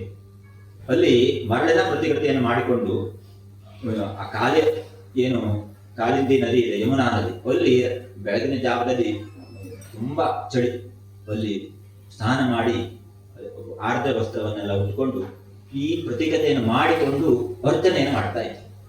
ಈ ರೀತಿಯಾಗಿ ಕಠಿಣವಾಗಿ ವ್ರತವನ್ನು ಆರಂಭ ಮಾಡ್ತಾರೆ. ಗಂಧೈ ಮಾದೇಹಿ ಸುರಭಿಭಿ ಬಲಿಭಿ ಧೂಪದೀಪಕೈ ಉಚ್ಚಾವಚೇಶ್ಚೋಪಹಾರೈ ಪ್ರವಾಲಫಲತಂಡುಲೈ. ಏನು ಪ್ರಾರ್ಥನೆ ಎಲ್ಲ ಮಾಡಿ ಪ್ರಾರ್ಥನೆ ಏನು ಮಾಡ್ತಾ ಇದ್ರು ಅಂದ್ರೆ, ಕಾತ್ಯಾಯಿನಿ ಮಹಾಮಾಯೆ ಮಹಾಯೋಗಿನ್ಯಧೀಶ್ವರಿ ನಂದಗೋಪ ಸುತಂದೇವಿ ಪತಿಮ್ಮೆ ಕುರುತೆ ನಮಃ. ಇದು ಕೃಷ್ಣ ಅವನನ್ನು ಪತಿಯನ್ನಾಗಿ ಪಡೆಯಬೇಕು ಎಂಬುದಕ್ಕೆ ಮಂತ್ರ ಯಾವುದು? ಈಗ ಜ್ಯೋತಿಷರು ಕೂಡ ಈ ಮಂತ್ರವನ್ನು ಬರೆದುಕೊಡ್ತಾರೆ. ಒಳ್ಳೆ ಗಂಡ ಸಿಗ್ಬೇಕು ಅಂದ್ರೆ ಇದೊಂದು ಮಾಡಿ, 108 ಮಾಡಿ, ಅದು 1008 ಮಾಡಿ. ಇದು ಈ ಶ್ಲೋಕವನ್ನು ಹೇಳ್ತಾ ಇದ್ದಾರೆ. ಇದು ಮಂತ್ರ ಅವರಿಗೆ. ಏನು? ಕಾತ್ಯಾಯಿನಿ ಮಹಾಮಾಯೆ ಮಹಾಯೋಗಿನ್ಯಧೀಶ್ವರಿ ನಂದಗೋಪಸುತನ್ ದೇವಿ ಪತಿಮ್ಮೆ ಕುರುತೆ. ನಂದಗೋಪಸುತನನ್ನ, ಕೃಷ್ಣನನ್ನ ಪತಿಯನ್ನಾಗಿ ಕೊಡುತ್ತಾಯೆ. ತೇ ನಮ, ನನಗೆ ನಮಸ್ಕಾರ ಎಂಬುದಾಗಿ ಇಷ್ಟೆಲ್ಲ ವ್ರತ, ಇಷ್ಟೆಲ್ಲ ಆಚರಣೆಯನ್ನು ಇಟ್ಟುಕೊಂಡು ಬೆಳಗಿನ ಜಾವದಲ್ಲಿ ಮಾಡ್ತಾ ಇದ್ರು. ಇತಿ ಮಂತ್ರಂ ಜಪಂ ತಸ್ಯಾಹ ಪೂಜಾಂ ಚಕ್ರು ಕುಮಾರಿಕಾಃ ಏವಂ ಮಾಸಂ ವ್ರತಂಚೇರು ಕುಮಾರ್ಯಃ ಕೃಷ್ಣಚೇತಸ. ಮಾಸಂ, ಮಾರ್ಗಶೀರ್ಷ ಮಾಸ ಪೂರ್ತಿಯಾಗಿ ಅದನ್ನೇ ಭದ್ರಕಾಳೀಂ ಸಮಾನರ್ಚೋ ಭೂಯಾನಂದ ಸುತಃ ಪತಿಃ ಉಷಃಶುದ್ಧಾಯ. ನೋಡಿ ಬೆಳಗಿನ ಜಾವ ಗೋತ್ರೈ ಸ್ವೈ ಅನ್ಯೋನ್ಯಾಬದ್ಧ ಬಾಹವ. ಬೆಳಗಿನ ಜಾವ ಇನ್ನೂ ಬೆಳಗ್ಗೆ ಆಗಿರೋದಿಲ್ಲ, ದಾರಿಯಲ್ಲಿ ಹೋಗಬೇಕು. ಅನ್ಯೋನ್ಯಾಬದ್ಧ ಬಾಹವ, ಒಬ್ಬರನ್ನೊಬ್ರು ಕೈ ಹಿಡ್ಕೊಂಡು ಹೋಗ್ತಾ ಇದ್ರು. ಯಾಕೆಂದ್ರೆ ದಾರಿ ಮಾರ್ಗ ಕಾಣೋದಿಲ್ಲ. ಒಬ್ಬರನ್ನೊಬ್ರು ಕೈ ಹಿಡಿದುಕೊಂಡು ಹೊಳೆಯವರೆಗೆ, ಏನು ನದಿ ಇದೆ ಅಲ್ಲಿವರೆಗೆ ಹೋಗುದು. ಆಮೇಲೆ ಉಳಿದೆಲ್ಲ ವ್ರತವನ್ನು ಮಾಡುವುದು. ಕೃಷ್ಣ ಮುಚ್ಚೇರ್ ಜಗುಹು ಯಾಂತ್ಯಃ ಕಾಲಿಂದ್ಯಾಂ ಸ್ನಾತು ಮನ್ವಹಂ. ಕೃಷ್ಣ ಮುಚ್ಚೈ ಜಗುಹು, ಕೃಷ್ಣ ಕೃಷ್ಣ ಅಂತ ಜಪ ಮಾಡೋದು. ಇಷ್ಟೆಲ್ಲ ಮಾಡ್ತಾ ಇದ್ರು. ಅವರು ಯಾವ ಭಾವದಿಂದ ಇದೆಲ್ಲ ಮಾಡ್ತಾ ಇದ್ರು ಅಂದ್ರೆ, ನಮಗೆ ಇಷ್ಟು ಕಥೆ ಗೊತ್ತಿದೆ. ಕೃಷ್ಣನೇರು ಬಟ್ಟೆ ಎಲ್ಲ ಕದ್ಕೊಂಡು ಹೋಗಿ ವೃಕ್ಷದ ಮೇಲೆ ಕುಳಿತುಕೊಂಡದ್ದು, ಹೀಗೆಲ್ಲ ನಾವು ಕಥೆಯನ್ನು ಕೇಳ್ತೇವೆ. ಆದ್ರೆ ಇದರ ಆರಂಭ ಎಲ್ಲಿಂದ ಅಂತಂದ್ರೆ ಇಲ್ಲಿಂದ ಆರಂಭ. ಎಂತಹ ಭಾವ ಇತ್ತು ಅವರಿಗೆ ಅಲ್ಲಿಂದ.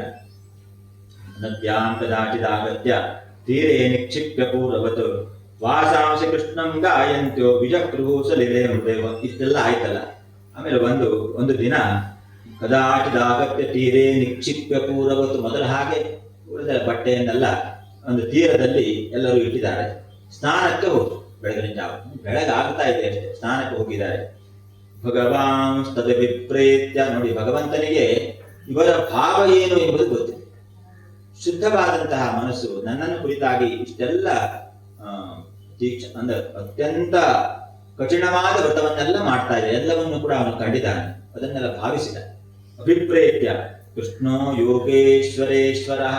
ಯೋಗೇಶ್ವರ ಈಶ್ವರ. ಯೋಗೇಶ್ವರನಿಗೂ ಯಾರು ಈಶ್ವರನು ಅಂದ್ರೆ ಯೋಗಿ, ಪರಮಯೋಗಿ ಅಂತವನು ವಯಸ್ಸೇರಾವೃತಸ್ತತ್ರ ಗತಸ್ತತ್ಕರ್ಮ ಸಿದ್ಧಯೇ. ವಯಸ್ಸೇ ಆಗತ ಅಂದ್ರೆ ಅವನಿಗೆ ಸಮನಾಗಿರುವಂತಹ ವಯಸ್ಸಿನವರು. ಅವರ ಜೊತೆಗೆ ಅವರ ಮನಸ್ಸಿನ ಏನು ಭಾವ ಇದೆ, ಸಂಕಲ್ಪ ಇದನ್ನು ಪೂರ್ತಿ ಮಾಡಬೇಕು ಅಂತೇಳಿ ಅವತ್ತು ಬಂದ ಯೋಗೇಶ್ವರೇಶ್ವರ ಅಂತೇಳಿ. ನಾವು ಹೇಗೆ ಭಗವಂತನ ಕಂಡಿದ್ದೇವೆ ಹಾಗಿಲ್ಲ ನಾವು, ಅಂದ್ರೆ ಒಂದು ಭಾವ. ಇದಕ್ಕೆ ತುಂಬಾ ಮುಂದೆ ಇರುವ ಒಂದು ಕಡೆಯಲ್ಲಿ ಅದರ ಕಥೆ ಇದೆ, ತುಂಬಾ ಚೆನ್ನಾಗಿದೆ. ಒಮ್ಮೆ ದೂರ್ವಾಸರು ಬಂದರು. ಮುಂದಿನ ಘಟ್ಟದ ಕಥೆ, ಇಲ್ಲಿ ಬಂದದ್ದಲ್ಲ, ಬೇರೆ ಎಲ್ಲ ಬಂದಿರುವಂತಹ ಕಥೆ. ಯಮುನಾ ನದಿಯ ಆ ತೀರದಲ್ಲಿ ದೂರ್ವಾಸರು ಬಂದಿದ್ದಾರೆ ಅಂತೇಳಿ ಗೊತ್ತಾಯ್ತು. ಈಗ ಮಧ್ಯದಲ್ಲಿ ಯಮುನಾ ನದಿ ಹರಿತಾ ಇತ್ತು, ತುಂಬಾ ತುಂಬಿ ಹರಿಯುವಂತಹ ಕಾಲ. ಗೋಪಿಕೆಯರು ಕೃಷ್ಣನನ್ನು ಬೇಡಿಕೊಂಡ್ರಂತೆ, ನಾವು ದೂರ್ವಾಸರನ್ನ ಕಂಡು ಬರಬೇಕು, ಅವರನ್ನ ಪೂಜಿಸಿ ಅವರಿಗೆ ಸತ್ಕಾರವನ್ನು ಮಾಡಿ ಬರಬೇಕು. ನಮಗೆ ಮಧ್ಯದಲ್ಲಿ ನದಿ ಇದೆ, ದಾಟಿ ಹೋಗ್ಲಿಕ್ಕೆ ಆಗೋದಿಲ್ಲ, ಏನ್ ಮಾಡ್ಬೇಕು? ಇದು ಶ್ಲೋಕ ಇದೆ, ನೆನಪಿಗೆ ಬರೋದಿಲ್ಲ. ಆಗ ಕೃಷ್ಣ ಹೇಳ್ತಾನೆ, ಇದು ಒಂದು ಮಂತ್ರ ಹೇಳಿ ನೀವು. ಏನು ಮಂತ್ರ ಅಂತಂದ್ರೆ, ಕೃಷ್ಣನು ಬ್ರಹ್ಮಚಾರಿಯೇ ಆಗಿದ್ದರೆ ತಾಯೇ ನಮಗೆ ದಾರಿಯನ್ನು ಬಿಡು ಅಂತ ಹೇಳಿ ಯಮುನೆಯಲ್ಲಿ ಕೇಳ್ಕೊಳ್ಬೇಕು. ಅದಂತೂ ಶ್ಲೋಕವನ್ನು ಹೇಳ್ಕೊಡ್ತಾನೆ. ಆ ಶ್ಲೋಕ ಇದೆ ಇವರಿಗೆ ಆಶ್ಚರ್ಯ, ಗೋಪಿಕೆಯರಿಗೆ. ಇದು ನೋಡಿದ್ರೆ 16,000 ಹೆಂಡತಿಯರು ಇಷ್ಟೆಲ್ಲ ಇದ್ದಾರೆ. ಇವನು ಹೇಳ್ತಾ ಇದ್ದಾನೆ, ಕೃಷ್ಣನು ಆಬಾಲ ಬ್ರಹ್ಮಚಾರಿ ಆಗಿದ್ರೆ ಯಮುನಾ ನದಿಯ ದಾರಿಯನ್ನು ಬಿಡು ಅಂತೇಳಿ ಕೃಷ್ಣನೇ ಹೇಳ್ತಾ ಇದ್ದಾನೆ ಈ ಮಂತ್ರವನ್ನ. ಇದು ಏನು ಇದು ಅಂತೇಳಿ. ಆದ್ರೆ ಶ್ರದ್ಧೆಯಿಂದ ಅಲ್ಲಿ ಹೋಗಿ ಹೇಳಿದ್ರು, ಆ ಯಮುನಾ ನದಿ ದಾರಿಯನ್ನು ಬಿಡಿತು. ಕೃಷ್ಣ ಹೇಳಿದ್ದು ಸತ್ಯ ಆಯ್ತು. ಇಂತಹ ಕೃಷ್ಣ ಯೋಗೇಶ್ವರ, ಇವನು ಬ್ರಹ್ಮಚಾರಿ, ಹೇಗೆ? ಆಮೇಲೆ ಅಲ್ಲಿಗೆ ಹೋದ್ರು, ಸತ್ಕಾರವನ್ನೆಲ್ಲ ಮಾಡಿ ಆಯ್ತು ದೂರ್ವಾಸರಿಗೆ. ಸತ್ಕಾರವನ್ನೆಲ್ಲ ಮಾಡಿದ ಮೇಲೆ ಮತ್ತೆ ಮರಳಿ ಬರುವುದಕ್ಕೆ ಮಂತ್ರ ಹೇಳಿ ಕೇಳಿ ಆಗಲಿಲ್ಲ. ಕೃಷ್ಣನಲ್ಲಿ ಹೋಗುವುದಕ್ಕಷ್ಟೇ ಕೇಳಿದ್ದು, ಮರಳಿ ಬರುವುದಕ್ಕೆ ಕೇಳಿ ಆಗಲಿಲ್ಲ. ಇದನ್ನು ದೂರ್ವಾಸರಲ್ಲೇ ಕೇಳಬೇಕು ಈಗ. ಹಾಗಾಗಿ ದೂರ್ವಾಸರಲ್ಲಿ ಪ್ರಶ್ನೆ ಮಾಡ್ತಾರೆ, ಈಗ ನಾವು ಮರಳಿ ಹೋಗ್ಬೇಕು ಋಷಿಗಳೇ, ನಮಗೆ ಈ ನದಿಯನ್ನು ದಾಟಿ ಹೋಗ್ಲಿಕ್ಕೆ ಆಗ್ತಾ ಇಲ್ಲ. ಬರುವಾಗ ಕೃಷ್ಣ ಇಂತಹ ಒಂದು ಮಂತ್ರವನ್ನು ಹೇಳ್ಕೊಟ್ಟ, ನಾವು ಬಂದಿದ್ದೇವೆ, ಏನೋ ಅವನ ಪ್ರಭಾವ, ಹೋಗಲಿಕ್ಕೆ ಏನು ಮಂತ್ರ? ಆಗ ದೂರ್ವಾಸರು ಹೇಳಿದ್ರು, ದೂರ್ವಾರಸವನ್ನೇ ಕುಡಿದು ಇದ್ದದ್ದು ಸತ್ಯವಾದ ನದಿಯೇ ತಾಯಿ ದಾರಿಯನ್ನು ಬಿಡುವಂತೆ ಈ ಮಂತ್ರ ಹೇಳಿ. ಈಗ ತಂದದ್ದು ದೊಡ್ಡ ದೊಡ್ಡ ಗಡಿಗೆಯಲ್ಲಿ ಅನ್ನ ಎಲ್ಲ ಭಕ್ಷ್ಯ ಪೂಜೆಯನ್ನು ಮಾಡಿಕೊಂಡು ಬಂದು ಇವರೇ ಉಳಿಸಿದ್ದಾರೆ. ಸತ್ಕಾರವನ್ನು ಮಾಡಿದವರು ಇವರೇ. ದೂರ್ವಾಸರೇ ಹೇಳಿದ್ರು ಮಂತ್ರವನ್ನ, ದೂರ್ವಾರಸವನ್ನೇ ಕುಡಿದು. ದೂರ್ವಾಸರು ಹಾಗೆ ಬಂದದ್ದು ಸಹ, ದೂರ್ವಾರಸವನ್ನೇ ಕುಡಿದು ದೂರ್ವಾಸರು ಇದ್ದದ್ದು ಸತ್ಯವಾದರೆ ದಾರಿ ಬಿಡಿ ಅಂತೇಳಿ ಹೇಳಿ. ನೋಡಿದ್ರೆ ಯಮುನಾ ನದಿ ಮತ್ತೆ ದಾರಿ ಬಿಟ್ಟಿತು. ಇವರಿಗೆ ಆಶ್ಚರ್ಯ, ಎಂತಹ ಗುರು, ಎಂತಹ ಶಿಷ್ಯ, ಏನಿರು. ಕೃಷ್ಣ ಹೇಳ್ತಾನೆ, ನಾನು ಬ್ರಹ್ಮಚಾರಿ ಅಂದ್ರೆ ಅಖಂಡ ಬ್ರಹ್ಮಚಾರಿ ನಾನಾದರೆ, ಕೃಷ್ಣನಾದರೆ ದಾರಿ ಬಿಡಿ ಅಂತೇಳಿ ಇವನು ಹೇಳ್ತಾನೆ. ಇಷ್ಟು ನಾವು ಕೊಟ್ಟದ್ದನ್ನೆಲ್ಲ ಊಟ ಮಾಡಿ, ಸುಖವಾಗಿ ಊಟ ಮಾಡಿ, ನಾನು ಇಡೀ ಬದುಕಿನಲ್ಲಿ ದೂರ್ವಾರಸವನ್ನೇ ಕುಡಿದು ಇದ್ದದ್ದು ಸತ್ಯವಾದರೆ ದಾರಿಯನ್ನು ಬಿಡುವಂತೆ ಹೇಳಿ ಅಂತೇಳಿ ದೂರ್ವಾಸರು ಹೇಳ್ತಾರೆ. ಎಂತಹ ಶಿಷ್ಯ ಗುರುವಿನ ಸಂಬಂಧ ಅಂತೇಳಿ ಹೇಳಿದ್ರು ಅಂತೇಳಿ ಬರ್ತದೆ ಎಲ್ಲ ಬರುವ ಕತೆ.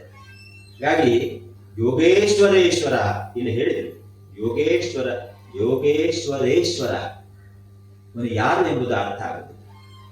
ಅವನಿಗೆ ಆ ಮುಗ್ಧವಾದ ಭಾವಕ್ಕೆ ಫಲವನ್ನು ಕೊಡಬೇಕು ಎಂಬುದಾಗಿ ಇಚ್ಛೆ ಆಯಿತು.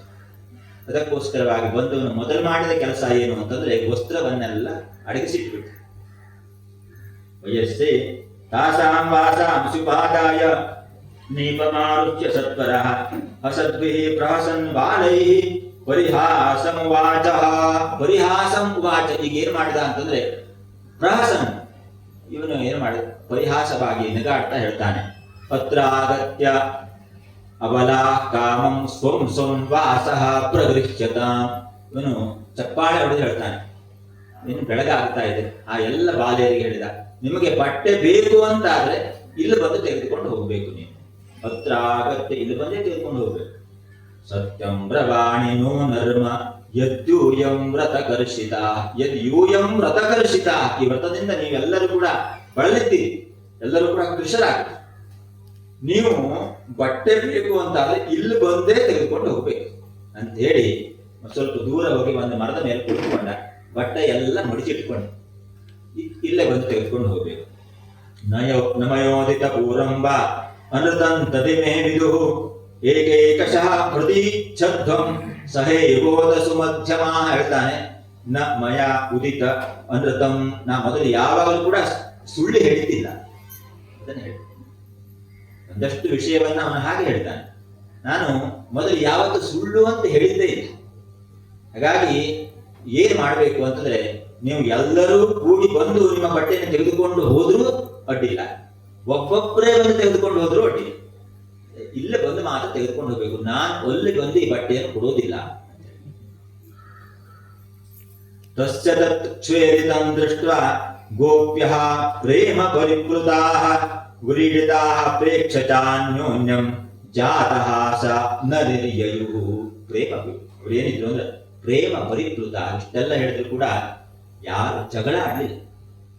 ಅವನ ಬಗ್ಗೆ ಅಂತಹ ಪ್ರೇಮ ಇತ್ತು. ಅವ್ರು ಏನ್ ಮಾಡಿದ್ರು ಅಂತಂದ್ರೆ ವ್ರೀಡಿತಾಃ, ನಾಚಿಕೆ ಆಗ್ತದೆ, ಹೊರಗಡೆ ಬರಲಿ, ಅಲ್ಲೇ ಕುಳಿತುಕೊಂಡಿದ್ದಾರೆ. ಏವಂ ಬ್ರುವತಿ ಗೋವಿಂದೇ. ಪ್ರೇಮ ಪರಿಪ್ಲುತ ಅಂತಂದ್ರೆ ನೋಡಿ, ಶಬರಿ ಭಗವಂತ ಆ ಮುಗ್ಧ ಭಾವಕ್ಕೆ, ಪ್ರೇಮ ಭಾವಕ್ಕೆ ಎಲ್ಲ ಕಡೆಯಲ್ಲಿ ಕೊಡಿದ್ದಾರೆ. ಶಬರಿ ಅವಳ ಹಣ್ಣನ್ನು ಕಚ್ಚಿ ಆಮೇಲೆ ಕೊಟ್ಟು, ಇವಳು ಎಂಜಲು ಮಾಡಿ ಕೊಟ್ಟಿದ್ದಾಳೆ ಅಂತ ಅನಿಸ್ಲಿಲ್ಲ ರಾಮನಿಗೆ. ಅದನ್ನೆಲ್ಲವನ್ನು ಕೂಡ ಅವನು ತುಂಬಾ ಪ್ರೀತಿಯಿಂದ ತಿಂದ. ಈ ಬಾಲಿಕೆಯರಿಗೆ, ಗೋಪಿಕೆಯರಿಗೂ ಕೂಡ ಹೀಗೆ ಅಂತಹ ಪ್ರೇಮ ಇದೆ. ಅದನ್ನ ಡಿ.ವಿ.ಜಿಯವರು ಹೇಳ್ತಾರೆ. ಏನು ಅಂದ್ರೆ, ತನ್ನ ರುಚಿ ರಾಮ ರುಚಿ, ತನ್ನ ರುಚಿ ರಾಮ ರುಚಿ, ತನ್ನ ಸಂತುಷ್ಟಿ ಪರಿ ಪೂರ್ಣವಾಕ್ಕುದು ರಾಮ ಸಂತುಷ್ಟಿ ಹಿಂದೆ. ತನ್ನ ರುಚಿ ರಾಮ ರುಚಿ. ಈಗ ತನಗಿರುವ ರುಚಿ ಮತ್ತು ರಾಮನಿಗೆ ಇರುವ ರುಚಿ ಬೇರೆ ಇಲ್ಲ. ಶಬರಿಗೆ ಅಂತಹ ಭಾವ ಇತ್ತು ರಾಮನ. ತನಗೆ ಇದು ಸಿಹಿ ಆಯ್ತು ಅಂದ್ರೆ ರಾಮನಿಗೆ ಸಿಹಿ ಆಗ್ತದೆ. ತನ್ನ ರುಚಿ ರಾಮ ರುಚಿ, ತನ್ನ ಸಂತುಷ್ಟಿ ಪರಿಪೂರ್ಣವಪ್ಪುದು ರಾಮ ಸಂತುಷ್ಟಿಯಿಂದ ಎನ್ನುವ ಸಾಜದ ದೈವಾತ್ಮ ಭಾವದಲ್ಲಿ, ಎನ್ನುವ ಸಾಜದ ದೈವಾತ್ಮ ಭಾವದಲ್ಲಿ ಧನ್ಯಳಾದಳು ಶಬರಿ ಮಂಕುತಿಮ್ಮ. ಹೀಗೆ ಇವರಿಗೂ ಕೂಡ ಹಾಗೆ, ಈ ಕುಮಾರಿಕೆಯರು ಕೂಡ ಅದೇ ಭಾವದಲ್ಲಿ. ಆದ್ರೆ ಹೊರಗಡೆ ಬರ್ಲಿಕ್ಕೆ ಆಗ್ಲಿಲ್ಲ, ಅಲ್ಲೇ ನೀರಿನಲ್ಲೇ ಇದ್ದಾರೆ. ಕೇಳ್ಕೊಳ್ತಾರೆ, ಬೇಡಿಕೊಳ್ತಾರೆ, ಇಲ್ಲಪ್ಪ ನಮ್ಮ ಬಟ್ಟೆಯನ್ನು ತೆಗೆದುಕೊಂಡು ಕೊಡುವ. ಏವಂ ಬ್ರುವತಿ ಗೋವಿಂದೇ ನರ್ಮಣ ಕ್ಷಿಪ್ತ ಚೇತಸಃ ಆಕಂಠಮಗ್ನ ಶೀತೋದೆ ಅಬ್ರುವನ್ ವೇಪಮಾನಾಃ. ಆಕಂಠಮಗ್ನ, ಕುತ್ತಿಗೆವರೆಗೆ ನೀರು. ಬೆಳಗಿನ ಕಾಲದಲ್ಲಿ ಏನು ಚಳಿ, ತಣ್ಣಗಿನ ನೀರು. ಆಕಂಠಮಗ್ನ, ಕುತ್ತಿಗೆವರೆಗೆ ಇಳಿದುಕೊಂಡಿದ್ದಾರೆ. ಈಗ ಹೇಳ್ತಾರೆ, ಅಲ್ಲಿಂದಲೇ ಹೇಳಿದ್ರು. ಮಾನಯಂಭೋ ಕೃತಾಸ್ತ್ವಾಂತು ನಂದಗೋಪಸುತಂ ಪ್ರಿಯಂ ಜಾನೀಮೋಹಂ ಗವೃತ ಪ್ರಜಶ್ಲಾಘ್ಯಂ ದೇಹಿ ವಾಸಾಂಸಿ ವೇಪಿತಾಃ. ಈಗ ಹೊಗಳ್ತಾರೆ, ಮಾನಯ, ಹೀಗೆಲ್ಲ ಮಾಡಬೇಡಪ್ಪ, ನೀನು ಎಷ್ಟು ಒಳ್ಳೆಯ ಹುಡುಗ, ನೀನು ಎಷ್ಟು ಒಳ್ಳೆಯ ಮನೆ, ಎಂತಹ ಪುಣ್ಯ, ನೀನೆಲ್ಲ ಹೀಗೆಲ್ಲ ಮಾಡುವ ಅಂತಲ್ಲ. ಇವರಿಗೆ ಯಾವ್ಯಾವ ರೀತಿಯಲ್ಲಿ ಅವನನ್ನ ಸಂತೈಸುವುದಕ್ಕೆ ಸಾಧ್ಯ ಇದೆಯೋ ಅದನ್ನೆಲ್ಲವನ್ನು ಕೂಡ ಮಾಡಿದ್ದಾರೆ. ಹೀಗೆಲ್ಲ ಮಾಡಬೇಡಪ್ಪ. ಶ್ಯಾಮ ಸುಂದರ ತೇ ದಾಸ್ಯ, ಶ್ಯಾಮ ಸುಂದರ ಕಪ್ಪಾದ ಸುಂದರನೆ, ತೇ ದಾಸಿ, ನಿನ್ನ ದಾಸಿಯರು ನಾವು. ಒಬ್ಬರೇ ಮೊದಲು ಹೇಳ್ಕೊಳ್ತಾನೆ, ನಿನ್ನ ದಾಸಿಯರು ನಾವು. ಕರವಾಮತಬೋಧಿತಂ ದೇವಾಸಾಂಸಿ ಧರ್ಮಜ್ಞ ನೋಚೇದ್ರಾಜ್ಞೆ ಬ್ರುವಾಮಹೇ. ಧರ್ಮಜ್ಞ, ನೀನು ಧರ್ಮಜ್ಞ, ನೀನು ಇಲ್ಲದೆ ಇದ್ರೆ ನೋಚೇದ್ರಾಜ್ಞೆ, ನೀನು ಕೊಡಲಿಲ್ಲ ಅಂತ ನಾವು ರಾಜನಿಗೆ ಹೋಗಿ ಹೇಳ್ತೇವೆ. ಇನ್ನು ಹೇಳ್ದ, ಹೋಗಿ ಹೇಳಿ ನೋಡುವ, ಹೋಗ್ಬೇಕಲ್ಲ ಮೊದಲು. ನೋಚೇದ್ರಾಜ್ಞೆ ಬ್ರುವಾಮಹೇ, ನೀನು ಕೊಡಲಿಲ್ಲ ಅಂದ್ರೆ ನಾವು ರಾಜನ ಬಳಿಗೆ ಹೋಗಿ ಹೇಳ್ತೇವೆ, ಹೋಗ್ಬೇಕಲ್ಲ. ಆಯ್ತು, ಹೋಗಿ ಹೇಳಿ ಅಂತ. ಶ್ರೀ ಭಗವಾನ್ ವಾಚ ಭವತ್ಯೋ ಯದಿ ಮೇ ದಾಸ್ಯೋ ಮಯೋಕ್ತಂ ವಾ ಕರಿಷ್ಯತ ಅತ್ರಾಗತ್ಯ ಸ್ವವಾಸಾಂಸಿ ಪ್ರತೀಚ್ಛಂತು ಶುಚಿಸ್ಮಿತಾಃ. ಯದಿ ಮೇ ದಾಸ್ಯ, ನಿಜವಾಗಿ ನೀವು ದಾಸಿಯರು ಅಂತಾದ್ರೆ, ನನ್ನ ಮೇಲೆ ಅಂತಹ ಭಾವ ನಿಮ್ಗೆ ಇದೆ ಅಂತಾದ್ರೆ ನೀವು ಬಂದು ತೆಗೆದುಕೊಂಡು ಹೋಗ್ಬೇಕು ಅಷ್ಟೇ. ಶುದ್ಧ, ನಿಮಗೆ ಅಷ್ಟು ಶುದ್ಧವಾಗಿ ನಮ್ಮ ಮೇಲೆ ಪ್ರೀತಿ ಇದ್ರೆ, ಪ್ರೇಮ ಇದ್ರೆ ನೀವು ಬಂದು ತೆಗೆದುಕೊಂಡು ಹೋಗ್ಬೇಕು. ಇವನು ಕೂಡ ಬಿಡ್ಲಿಲ್ಲ. ನೀವೇನು ಹೇಳ್ಕೊಳ್ಳಿ, ನನ್ನನ್ನು ಹೊಗಳಿ ರಾಜನ ಬಳಿಗೆ ಹೋಗಿ ಹೇಳ್ತೇವೆ, ಗದರಿಸಿ, ನಾನು ಕೇಳೋದಿಲ್ಲ, ನೀವು ಇಲ್ಲಿ ಬರಬೇಕು. ಭಗವಾನಾಥಾವೀಕ್ಷ ಶುದ್ಧ ಭಾವ ಪ್ರಸಾದಿತಃ ಸ್ಕಂದೇ ನಿಧಾಯ ವಾಸಾಂಸಿ ಪ್ರೀತಃ ಪ್ರೋವಾಚ ಸಸ್ಮಿತಂ. ಶುದ್ಧ ಭಾವ, ಇಲ್ಲೂ ಕೂಡ ಶುದ್ಧ ಭಾವ ಅಂತ. ಶುದ್ಧ ಭಾವದಿಂದ ಸಂತುಷ್ಟನಾದ ಭಗವಂತ ಅವರ ವಸ್ತ್ರವನ್ನ ತನ್ನ ಹೆಗಲ ಮೇಲೆ ಧರಿಸಿದ. ಎಲ್ಲೋ ಕೆಳಗಡೆ ಕಾಲುಗಳಲ್ಲಿ ಹಾಕಿ ಕುಳಿತುಕೊಂಡದ್ದಲ್ಲ. ಇದಕ್ಕೆ ಬಹಳ ದೊಡ್ಡ ವ್ಯಾಖ್ಯಾನ ಇದೆ. ಏನು ಅಂತಂದ್ರೆ, ವಸ್ತ್ರ ಅಂತಂದ್ರೆ ಶರೀರ.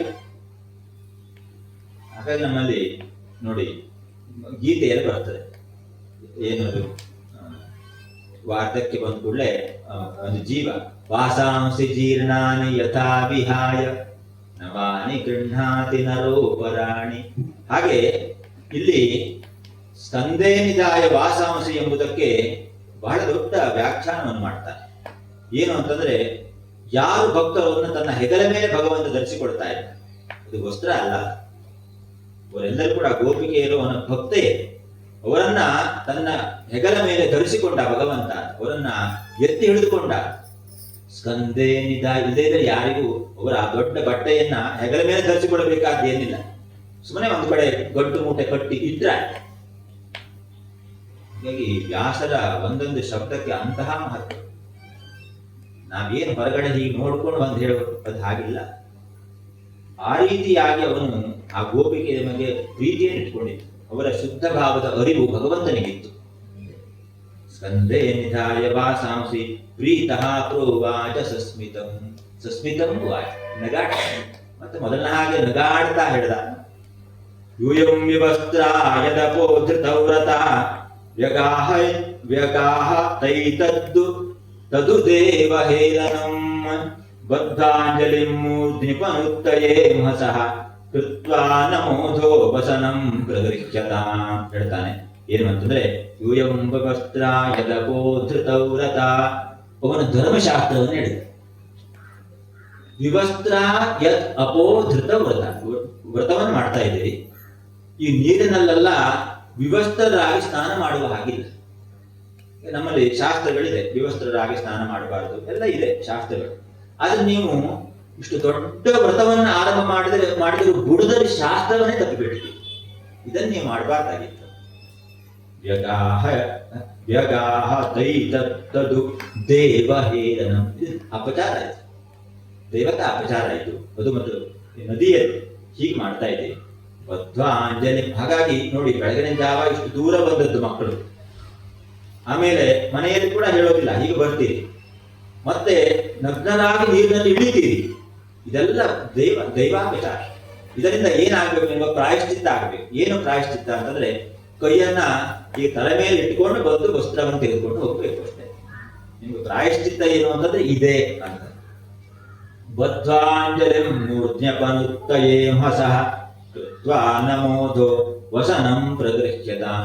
ನಮಃ, ಈ ನಮಸ್ಕಾರ ಮುದ್ರೆಯನ್ನು ಹಾಕೊಂಡು ಬಂದು ನಿಮ್ಮ ವಸ್ತ್ರವನ್ನು ತೆಗೆದುಕೊಂಡು ಹೋಗಿ ಅಷ್ಟೇ, ಮತ್ತೇನು ಮಾಡ್ಲಿಕ್ಕೆ ಆಗೋದಿಲ್ಲ. ನಿಮಗೆ ಇದೇ ಪ್ರಾಯಶ್ಚಿತ್ತ. ಇಷ್ಟೆಲ್ಲ ಹೇಳಿದ. ಈಗ ಏನ್ ಮಾಡಬೇಕು? ಸ್ವಲ್ಪ ಹೊತ್ತು ಹಾಗೆ ಕುಳಿತುಕೊಂಡು ಏನಾದ್ರೂ ಕೃಷ್ಣ ಏನಾದ್ರು ಪರಿಹಾರ ಮಾಡಿಕೊಡ್ತಾನೋ, ನಮ್ಮ ವಸ್ತ್ರವನ್ನು ಇಲ್ಲೇ ತಂದು ಕೊಡ್ತಾನೋ, ಈ ರೀತಿಯಾಗಿ ಕುಳಿತುಕೊಂಡಿದ್ದಾರೆ. ಬೆಳಗಾಗ್ತಾ ಬಂತು. ಇದು ಇನ್ನು ಬಹಳಷ್ಟು ಹೀಗೆ ಕಾಯುವ ಆಗಿಲ್ಲ ಅಂತೇಳಿ ಈಗ ಇತ್ಯಚ್ಯುತೇನಾಭಿಹಿತಾ ವ್ರಜಾಬಲ ಮತ್ವಾ ವಿವಸ್ತ್ರಾ ಪ್ಲವನಂ ವ್ರತಚ್ಯುತಿಂ ತತ್ಪೂರ್ತಿ ಕಾಮಾಸ್ತದಶೇಷ ಕರ್ಮಣಾಂ ಸಾಕ್ಷಾತ್ ಕೃತಂ ನೇಮುರವದ್ಯ ಮೃಗ್ಯತಃ. ಈಗ ಕೊನೆಗೆ ವಿವಸ್ತ್ರಾ ಪ್ಲವನಂ ವ್ರತಚ್ಯುತಿಂ, ಈ ವಿವಸ್ತ್ರರಾಗಿ ಈ ರೀತಿ ನದಿಯಲ್ಲಿ ಎಳೆದದ್ದು ಇದೆಲ್ಲ ವ್ರತ ಭಂಗ ಆಯಿತು. ಇದರಿಂದ ವ್ರತಕ್ಕೆ ಹಾನಿಯಾಗ್ತದೆ ಎಂಬುದನ್ನು ತಿಳಿದುಕೊಂಡು ಈಗ ವಸ್ತ್ರ ತೆಗೆದುಕೊಳ್ಳುವುದು ಅಂತೇಳಿ ನಿರ್ಣಯಕ್ಕೆ ಬರ್ತಾರೆ. ಹೀಗೆ ಮಾಡೋಣ. ತಾಸ್ತಥಾ ದೃಷ್ಟ ಭಗವಾನ್ ದೇವಕೀ ಸುತಃ ವಾಸಾಂಸಿತಾಭ್ಯಃ ಪ್ರಾಯಚ್ಛತ್ ಕರುಣಸ್ತೇನ ತೋಷಿತಃ ತೇನ ತೋಷಿತಃ. ಈಗ ಬಂದು ಅವರು ಒಬ್ಬೊಬ್ಬರಾಗಿ ಬರ್ತಾರೆ. ಒಂದು ವಸ್ತ್ರವನ್ನ ಕೇಳಿ ಎಲ್ಲವನ್ನು ಕೂಡ ಅತ್ಯಂತ ಪ್ರೀತಿಯಿಂದ ಅವರಿಗೆ ಕೊಡ್ತಾರೆ ಭಗವಂತ. ಪರಿಧಾಯ ಸ್ವವಾಸಾಂಸಿ ಪ್ರೇಷ್ಠ ಸಂಗಮ ಸಜ್ಜಿತಾಃ ಗೃಹೀತ ಚಿತ್ತಾ ನೋಚೇರು ತಸ್ಮಿನ್ ಲಜ್ಜಾಯಿತೆ ಕ್ಷಣಾಃ. ಎಲ್ಲ ಬಟ್ಟೆಯನ್ನು ಉಟ್ಕೊಂಡು, ಆದರೆ ಅಲ್ಲಿಂದ ಓಡಿ ಹೋಗಲಿಲ್ಲ. ನಚ್ಚೇಲುಹು, ಭಗವಂತನ ಬಳಿಗೆ ಬಂದಿರುವಂತಹ ಎಲ್ಲ ಗೋಪಿಕೆಯರು ಕೂಡ ಅವನ ಬಳಿಗೆ ಹಾಗೆ ನಿಶ್ಚೇಷ್ಟಿತರಾಗಿ ನಿಂತ್ಕೊಂಡು ತಾಸಾಂ ವಿಜ್ಞಾಯ ಭಗವಾನ್ ಸಪಾದ ಸ್ಪರ್ಶಕಾಮ್ಯ ತತವ್ರತಾನಾಂ ಸಂಕಲ್ಪಂ ಆದಾಮೋದರೋ ಬಲ. ಇಷ್ಟು ದೊಡ್ಡ ವ್ರತವನ್ನು ಮಾಡಿದ್ದೇಕೆ ಅಂತಂದ್ರೆ ಕೃಷ್ಣನನ್ನ ಪಡೆಯುವುದಕ್ಕಾಗಿಯೇ ಮಾಡಿರುವಂತಹ ವ್ರತ. ಹಾಗಾಗಿ ಅಲ್ಲಿ ನಿಶ್ಚೇಷ್ಟಿತರಾಗಿ ನಿಂತ್ಕೊಂಡು ಬಿಟ್ಟಿದ. ಭಗವಂತನಿಗೆ ಅರ್ಥ ಆಯ್ತು. ಹೇಳ್ತಾನೆ, ನಿನ್ನ ವ್ರತ ನೀವು ಯಾವ ಉದ್ದೇಶದಿಂದ ಮಾಡಿದಿರಿ, ಯಾರನ್ನ ಪ್ರಾರ್ಥನೆ ಮಾಡಿದಿರಿ ಎಂಬುದು ನನಗೆ ಅರಿವಿದೆ. ಆ ಕಾಲದಲ್ಲಿ ನಿಮಗೆ ಅನುಗ್ರಹ ಮಾಡ್ತೇನೆ ಎಂಬುದಾಗಿ ಭಗವಂತ ಹೇಳಿದ. ಶ್ರೀಕೃಷ್ಣ ಹೇಳ್ತಾನೆ, ಸಂಕಲ್ಪೋ ವಿದಿತ ಸಾಧ್ಯ ಭವತೀನಾಂ ಮದರ್ಜನಂ ಮಯಾನುಮೋದಿತಸ್ಸೋऽಸೌ ಸತ್ಯೋ ಭವಿತುಮರ್ಹತಿ ನ ಮಯ್ಯಾವೇಶಿತ ಧಿಯಾಂ ಕಾಮಃ ಕಾಮಾಯ ಕಲ್ಪತೆ ವರ್ಜಿತಾ ಕ್ವಥಿತಾ ಧಾನ ಪ್ರಾಯೋ ಬೀಜಾಯ ನೇಷ್ಯತೆ. ಒಂದು ವಿಷಯವನ್ನು ಹೇಳ್ತಾರೆ. ಆ ಗೋಪಿಕೆಯರೆಲ್ಲ ಹೇಗಿತ್ತು ಪ್ರೇಮ, ಆ ಭಾವ ಅಂತಂದ್ರೆ ಭಗವಂತ ಹೇಳಿದ, ನಿಮ್ಗೆಲ್ಲರ ಇಚ್ಛೆಯನ್ನು ಕೂಡ ನಾನು ಈಡೇರಿಸ್ತೇನೆ. ನೀವು ಹೇಗಿದ್ದೀರಿ ಅಂತಂದ್ರೆ ಹುರಿದ ಕಾಳಿನಂತಿದ್ದೀರಿ. ಹುರಿದ ಕಾಳು ಅಂತಂದ್ರೆ ಈಗ ಹುರಿಯದಿರುವ ಕಾಳನ್ನ ನಾವು ಭೂಮಿಯಲ್ಲಿ ಹಾಕಿದ್ರೆ ಅದು ಪುನಃ ಮೊಳಕೆ ಹೊಡೆಯುತ್ತೆ. ಆದ್ರೆ ಹುರಿದ ಕಾಳು ಮೊಳಕೆ ಹೊಡೆಯುವುದಿಲ್ಲ. ಅಂದ್ರೆ ಭಕ್ತಿ ಎಂಬುದು ಹಾಗೆ. ಅಂದ್ರೆ ನೀವು ನನ್ನನ್ನ ಸೇರಿದ್ರಿ, ನನ್ನ ಭಜಿಸಿದ್ರಿ ಅಂತಂದ್ರೆ ಮತ್ತೆ ನಿಮಗೆ ಜನ್ಮ ಎಂಬುದಿಲ್ಲ, ಮತ್ತೆ ನಿಮಗೆ ಹುಟ್ಟಿಲ್ಲ. ರಾಯೋ ಭರ್ಜಿತಾ ಪೊದಿತಾ ಧಾನ ಪ್ರಾಯೋ ಬೀಜಾಯ ನೇಷ್ಯತೆ. ಅದು ಭಕ್ತಿ ಎಂಬ ಅದರಿಂದ ಅದೇ ಏನು ಭರ್ಜಿತವಾದರೆ ಮತ್ತೆ ಹುಟ್ಟಿ ಬರುವುದಿಲ್ಲ. ಹಾಗೆ ನಿಮ್ಮ ಭಕ್ತಿಗೆ ನಾನು ಮೆಚ್ಚಿದ್ದೇನೆ, ನಿಮಗೆ ಅನುಗ್ರಹ ಮಾಡ್ತೇನೆ ಎಂಬುದಾಗಿ ಹೇಳಿದ. ಯಾತಾಬಲಾವಜಂ ಸಿದ್ಧಾಮಯೇಮ ರಮಸ್ಯತಾಕ್ಷಪಾಃ ಯದುದ್ದಿಷ್ಟ ವ್ರತಮಿದಂ ಚೇರುರಾರ್ಯಾರ್ಚನಂ ಸತೀಹಿ. ಈ ರೀತಿಯಾಗಿ ಅವರಿಗೆ ಅನುಗ್ರಹ ಮಾಡಿದ ಅಂತೇಳಿ. ಈಗ ಶ್ರೀ ಶುಕ ಉವಾಚ, ಶುಕರು ಹೇಳ್ತಾರೆ, ಪರೀಕ್ಷಿತ ಮಹಾರಾಜ, ಇತ್ಯಾದಿಷ್ಟ ಭಗವತ ಲಬ್ಧ ಕಾಮ ಕುಮಾರಿಕಾಃ ಧ್ಯಾಯಂತ್ಯಃ ತತ್ಪದಾಂಭೋಜಂ ಪೃಚ್ಛಾನ್ನಿರ್ವಿಪಿಶುರು ವ್ರಜಂ. ಈ ರೀತಿಯಾಗಿ ಅವರು ಪುನಃ ವ್ರಜ ಅಂದ್ರೆ ವ್ರಜವನ್ನ ಸೇರಿದ್ರು, ಮನೆಗೆ ಹೋಗಿದ್ದಾರೆ. ಅಥ ಗೋಪ್ಯೆ ಪರಿವೃತೋ ಭಗವಾನ್ ದೇವಕೀರ್ಷಿತಃ ವೃಂದಾವನಾತ್ ಗತೋ ದೂರಂ ಚಾರಯನ್ ಗಾಹ ಸಹಾಗ್ರಜಃ. ಈಗ ಸಹಾಗ್ರಜಃ ಗಾಹ ಚಾರಯನ್ ಗತ. ಇವನು ಮಾಡುವ ಕೆಲಸ ಯಾವುದು ಅಂತಂದ್ರೆ ದನ ಕಾಯುವುದು. ಇಷ್ಟೆಲ್ಲ ಕೆಲಸ ಆಗಿತ್ತು. ಬೆಳಗಿನ ಜಾವದಲ್ಲಿ ದನವನ್ನೇ ಹೊಡೆದುಕೊಂಡು ಬಂದಿತ್ತು. ಯಮುನಾ ತಟದಲ್ಲಿ ಇಷ್ಟೆಲ್ಲ ಆಯ್ತಲ್ಲ, ಇಷ್ಟಾದ್ಮೇಲೆ ಪುನಃ ಮುಂದೆ ಹುಲ್ಲಿನ ಇದ್ದಲ್ಲಿಗೆ ದನವನ್ನು ಹೊಡೆದುಕೊಂಡು ಹೋಗ್ತಾ ಇದ್ದಾರೆ. ವತ್ಸರ ಆಮೇಲೆ ಗೋಗಳನ್ನ ಹೊಡೆದುಕೊಂಡು ಹೋಗ್ತಾ ಇದ್ದಾರೆ. ಈಗ ಹೇಸ್ತೂಕ ಕೃಷ್ಣ ನೋಡಿ, ಒಂದೊಂದು ವೃಕ್ಷವೂ ಕೂಡ ಮನುಷ್ಯನಿಗೆ ಒಂದಷ್ಟು ಬದುಕನ್ನು ಕಟ್ಟಿ ಹೇಳ್ತಾರೆ. ಅದನ್ನ ಇಲ್ಲಿಯೂ ಕೂಡ ಚಿಂತನೆ ಮಾಡಿ ಹೇಳ್ತಾರೆ. ಆ ಮಕ್ಕಳೆಲ್ಲ ಹೇಳ್ತಾರೆ, ನೋಡು ಕೃಷ್ಣ, ಈ ಮರ ಎಷ್ಟು ಚೆನ್ನಾಗಿ ಅರಳಿಕೊಂಡಿದೆ, ಇದು ಹೇಗೆ ಎಲ್ಲರಿಗೂ ಕೂಡ ಆತಪ ಬಿಸಿಲಿಂದ ಬಳಲಿದವರಿಗೆ ವಿಶ್ರಾಂತಿಗೆ ಅನುಕೂಲ ಮಾಡಿಕೊಡುತ್ತದೆ, ಎಲ್ಲವನ್ನು ಕೂಡ ಹೇಳ್ತಾರೆ. ಓಹೋ ಏಷಾಂ ವರಂಜನ್ಮ ಸರ್ವ ಪ್ರಾಣಿಪಜೀವಿನಂ ಸುಜನಸ್ಯೇಷ ಯೇಷಾಂ ವೈ ವಿಮುಖಾ ಯಾಂತಿ ನಾರ್ಥಿನಃ ಪತ್ರ ಪುಷ್ಪ ಫಲಚ್ಛಾಯ ಮೂಲವಲ್ಕಲಧಾರುಭಿ ಗಂಧ ನಿರ್ಯಾಸ ಭಸ್ಮಾಸ್ಥಿ ತೋಕ್ಮೈ ಕಾಮಾನ್ ವಿತನ್ವತೆ. ಒಂದು ವೃಕ್ಷ ಮನುಷ್ಯನಿಗೆ ಕೊಡುವಂತಹ ಮಾರ್ಗದರ್ಶನ ಯಾವುದು? ಪರೋಪಕಾರಾಯ ಫಲಂತಿ ವೃಕ್ಷ. ವೃಕ್ಷವನ್ನು ಕೂಡ ವರ್ಣನೆ ಮಾಡಿ ಹೇಗಿದೆ ಅಂತೇಳಿ ಅದನ್ನ ಆ ಎಲ್ಲ ಮಕ್ಕಳು ಕೂಡ ಒಂದೊಂದು ವಿಷಯವನ್ನು ಕೂಡ ಕೃಷ್ಣನ ಜೊತೆಗೆ ಚಿಂತನೆ ಮಾಡಿ ಒಂದು ನಿರ್ಣಯಕ್ಕೆ ಬರ್ತಾ ಇತ್ತು. ಅವರಿಗೆ ಒಂದು ಪಾಠವನ್ನು ಹೇಳ್ತಾ ಇದ್ದ ಕೃಷ್ಣ. ತೋರಿಸಿದರು, ಕೃಷ್ಣ ನೋಡಿ ಎಷ್ಟು ದೊಡ್ಡ ಮರ ಇದೆ, ಎಷ್ಟೆಲ್ಲ ಪಕ್ಷಿಗಳು, ಅದೇ ರೀತಿಯ ಕೆಳಗಡೆ ಪಶುಗಳು ಎಲ್ಲವೂ ಕೂಡ ಇಲ್ಲಿ ಇರ್ತಾವೆ ಅಂತೆಲ್ಲ ಹೇಳಿದ್ರು. ಆಗ ಕೃಷ್ಣ ಅದಕ್ಕೂ ಕೂಡ ಒಂದಷ್ಟು ಉದಾಹರಣೆಯನ್ನು ಹೇಳಿದ. ಇಲ್ಲ ಸುಮ್ಮನೆ ಅಲ್ಲ, ಅದು ಮನುಷ್ಯನಿಗೆ ಒಂದಷ್ಟು ಮಾರ್ಗದರ್ಶನವನ್ನು ಮಾಡ್ತಾರೆ ಅಂತೇಳಿ. ನಮ್ಮಲ್ಲಿ ಸುಭಾಷಿತ, ಪರೋಪಕಾರಾಯ ಫಲಂತಿ ವೃಕ್ಷಾಃ ಪರೋಪಕಾರಾಯ ವಹಂತಿ ನದ್ಯಃ ಪರೋಪಕಾರಾಯ ತುಹಂತಿ ಗಾವಃ ಪರೋಪಕಾರಾರ್ಥಮಿದಂ ಶರೀರಂ. ಅವು ಯಾವುದು ಕೂಡ ಅವರಿಗಾಗಿ ಏನನ್ನು ಇಟ್ಟುಕೊಳ್ಳುವುದು ಅಂತ ಇಲ್ಲವೇ. ಪರೋಪಕಾರಾಯ ಫಲಂತಿ ವೃಕ್ಷ. ಎಲ್ಲ ವೃಕ್ಷಗಳು ಕೂಡ ಕೊಡುವ ಹಣ್ಣು, ಬಿಡುವ ವೃಕ್ಷದಲ್ಲಿ ಬಿಡುವ ಹಣ್ಣು ಎಲ್ಲ ಬೇರೆಯವರಿಗಾಗಿ. ನದಿಗಳು ಅವರಿಗೇನೋ ಒಂದು ಇದೆ ಅಂತಿಲ್ಲ, ಆಗಬೇಕು ಅಂತಿಲ್ಲ, ಅದೆಲ್ಲ ಕೂಡ ಜನರ ಜೀವನಕ್ಕಾಗಿ. ಕೃಷ್ಣ ಇದನ್ನೆಲ್ಲ ವರ್ಣನೆ ಮಾಡಿ ಹೇಳ್ತಾನೆ, ಇದೆಲ್ಲ ಹೀಗಪ್ಪ ಅಂತೆ ಬಾಲಕರೇ, ಇದಕ್ಕೆ ಹೀಗ ಅರ್ಥ ಇದೆ ಅಂತೆ. ಸಾರ್ಥಕ ಜೀವನ. ಏತಾವಜ್ಜನ್ಮ ಸಾಫಲ್ಯಂ ದೇಹಿನಾಮಿಹ ದೇಹಿಷು ಪ್ರಾಣೇರರ್ಥೇರ್ಧಿಯಾ ವಾಚ ಶ್ರೇಯ ಏವಾಚರೇತ್ ಸದಾ. ಏತಾವಾನರ್ಥ. ಈಗ ಇದರಿಂದ ಮನುಷ್ಯರ ಬದುಕಿಗೆ ಸಿಗುವಂತಹ ಏನು ಫಲ, ಸಿಗುವಂತಹ ಮಾರ್ಗದರ್ಶನ ಏನು ಅಂತಂದ್ರೆ, ಬದುಕಿನ ಒಂದಷ್ಟು ಕಾಲವನ್ನ ಬೇರೆಯವರ ಹಿತಕ್ಕಾಗಿ ಮೀಸಲಿಡಬೇಕು. ಇದು ಈ ಎಲ್ಲ ಮರಗಳಿಂದ ಸಿಗುವಂತಹ ಮಾರ್ಗದರ್ಶನ. ಯಾವುದು ಅಂತಂದ್ರೆ ಸಾರ್ಥಕವಾದಂತಹ ಜೀವನ ಹೇಗೆ ಅಂತೇಳಿ ಹೇಳ್ತಾರೆ. ಒಂದು ಕಡೆಯಲ್ಲಿ ಮಹಾತ್ಮರು ಹೇಳಿರುವಂತಹ ವಿಷಯ. ನಾವೆಲ್ಲರೂ ಕೂಡ ಜೀವಿಗಳು. ಜೀವಿಗಳು ಅಂದರೆ ಜೀವ ಇದ್ದವರು. ನಿಜವಾಗಿ ಪ್ರಾಣಿಗಳು ಅಂತಲೇ ಅರ್ಥ. ನಾವು ನಮ್ಮನ್ನು ಪ್ರಾಣಿಗಳು ಅಂತ ಯಾರು ಕೂಡ ಒಪ್ಪಿಕೊಳ್ಳುವುದಿಲ್ಲ, ಇದು ವಿಷಯ ಬೇರೆ. ಆದರೆ ಈಗ ಶಬ್ದಗಳನ್ನು ಚಿಂತನೆ ಮಾಡಲಿಕ್ಕೆ ಹೊರಟ್ರೆ ಪ್ರಾಣ ಯಾರೆಲ್ಲ ಇದೆಯೋ ಅವರೆಲ್ಲರೂ ಕೂಡ ಪ್ರಾಣಿಗಳೇ. ಪ್ರಾಣ ಇರುವುದು ಪ್ರಾಣಿಗಳು.